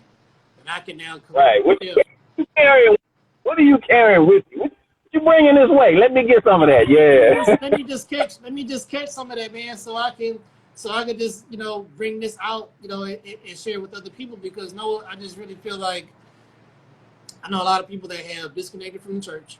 I know a lot of people that are, I don't want to say disconnected from God, but they're just trying to find God in a new way, but they're still confining it to the way that they understand God, or the way that they've been taught God. And once you step out into nature, just like you said, you just experience God. It's a difference. When you experience God, it's a different experience. When you experience, and if you don't want to call him God, that's fine. But if you want to experience infinite wisdom, infinite energy, and the different ways he's been expressed, you got to go out into nature and just in all the places you said. All the prophets were found in isolation. Every last one. Every last one was found in isolation. Even the first people that even came up with the, if you want to call it religion, the very first creation story, the Gilgamesh, with the ancient Sumerians, men and humans were like nomadic hunter-gatherers up until that point, and then the Sumerians popped up, and they have aliens in their creation story, genetic engineering and mutation in their creation story, all types of stuff, and that was written 30, 40, 50,000 years ago. So I agree with you. Like, I want to type in all that. I want to meditate with Buddhists. I want to go to all the temples. I want to go to the Mayan temples, because the energy is still there. Energy can't be created nor destroyed. The energy is still present. And so I want to tap into the energy and wisdom that you have for me. I want to understand it. Like, I want to know what's going on. Like, even now, one way that I'll be detached, that helps me to remain detached, and then I'll go into, like, where everybody can find me and all that stuff. Even though we're on the Greco-Roman calendar, Monday through Sunday, so the days can be ordered and people have their weekends and whatever. I actually try to follow, and I do follow, I won't say try, I do follow the Zolkin, which is the Mayan calendar. And that is, the Mayans had the most disciplined study of time the world has ever seen. The code hasn't even been cracked. And there's so many combinations of what can happen on the Mayan calendar. That's why it takes 22,000-ish years for any day to be repeated on that calendar. But now, when you, and I'm going to tell you what really opened my eyes to the accuracy of that calendar. When COVID hit last year, in that period, so in the Mayan calendar, they have these 13-day periods called Tricinas. All right, basically, 2-week periods they are called Tricinas, and then they just extrapolate over the entire course of the calendar. But when COVID really burst open in the U.S., in that Tricina, it said this is a time where you will see a lot of lung diseases, and it's going to be a sad time. And then when we started to have all the chaos in politics and the people stormed the Capitol and started talking about this is a time of political upheaval, this is a time of all these things, and this thing was developed who knows how long ago, right? But it was still very accurate in terms of how they outlined their periods in regards to what will happen today. Like the one that we just left out of, I can't remember the name of it now. Actually, I can tell you because I have it in my journal right here. But that Tricina actually talked about there's going to be like political unrest and upheaval, etc., and it's going to happen somewhere. And then, like on the last day of that Tricina, the last couple of days of that Tricina, that's when you started to see all the protests in Cuba, to where now, for the first time, like really, the Cuban government has a legitimate shot of possibly being overthrown. Like those people are like protesting in the streets, right now. So the accuracy of the calendar is what made me start paying attention to the calendar, just because the periods are so in tune with what's going on right now. So that's my way of detaching, and I've just seen that calendar prove itself true in so many ways. So many ways. I won't say that we could talk about that because there's a whole lot that's a whole nother episode about the Zokin itself. But folks, thank you for joining. And for anybody that's still on, and no, I'm gonna get the link and then I'm gonna post this and chop it up and put it on my podcast on Spotify. You can find me Samuel Ibrahim. I have the Mind of the Prophet Meditation Hour podcast that is hosted by Anchor and Spotify, but it's on all the major platforms. You can find me on Instagram at iam.samuelibrahim or at Mind of the Prophet _2x. 2x is because I got my double portion. Then you can find me on TikTok, I am Sam Ibrahim. Or I am Sam Ibrahim, and then also on Twitter, I am Sam Ibrahim. I'm on Facebook, same thing, and also on LinkedIn. So I'm on all those different things. And I have a YouTube channel. I need to start, promoting that more, but it's just too many doggone social media channels to promote yourself on. But I'm on all that stuff. That's where you can find me. You can also find my books. I have 2 books: The Mind of the Prophet, The Diary of a Curious Mind, Volume 1 and Volume 2. You can get the paperbacks on Amazon. I prefer that you get the Audible version of the book because the narrators that I have were great. Audible versions. If you have Audible subscription, it's free. But if you want to just purchase the book on Audible, total, like you might spend like less than $10 for both, maybe less than like 6 or 7 books, and they're only an hour listen, right? And the narrators do a great job of throwing you into the story. So I actually recommend the Audible version because you will experience the book a lot different than if you read it. So that's where you can find me. I also have journals on Amazon, the Mind of the Prophet journal series, and that's just, it's just bullet journals or line journals if you're into journaling. I strongly suggest journaling, not just for your mental health. It's a great way to put your thoughts on paper, organize your thoughts. And then if you're very diligent about the things that you want that you write down, and you're very cognizant of what you're writing down, you'll be surprised how fast you start to see those things appear in your life. So that's really, outside of communicating with God, that's really why I write. It's because I know once I ask God a question in my journal, I just wait for the answer to show. I do my work, but I wait for God to show up with the answer, which he always does. So. Okay. Appreciate that. Appreciate it, Sam. I'm everywhere. Well, not everywhere. I'm not on TikTok, but at Noah Rattler on Instagram, LinkedIn, Facebook, and Twitter. You might even find me on MySpace if that's still around. And my book, Noah's Walk, written with my co-author Nikisha Pickney, is at Noah's Walk CB on Instagram, but it's available on Amazon, anywhere online where you buy books. It's in English, Spanish, and French, Canadian French to be specific. And we have an audio book that's up on, I think it's on iTunes, Audible, and another one. So you just Google Noah's Walk children's book, Okay. audio book, go to Audible and find it. Somebody wrote a book called Noah's Walk with Dinosaurs. It's like my co-author's pretty sure that they read our book and like wrote another story. So like imitation is the highest form of flattery, that type of thing. She fits. I'm like, they just trying to ride. You can obviously tell that little Noah kid is not me. You'll see me when you find Noah's Walk. And got questions? Hit me up. Reach out to me on social media. I go to schools and talk to kids about like making the community better. And so I got workshops for that. I got workshops. I'm developing one now on stepping and percussive dance as like the history of it, but also as like an activity that brings communication and unity and stuff. So I'll show up, speak at your event, do whatever. And if you want to support, go to buymeacoffee.com/Noah Rattler and sign up and become a supporter. But yeah, like it's rare. Like when you said you wanted to go for more than an hour, I'm like, okay, then we can really get down in there. Cause I've done a bunch of interviews over time, had a lot of conversations, and for me, the best ones were just we got time to talk. Yeah. We had time to talk. We tried to put it in like a 2-minute thing, 15 minutes.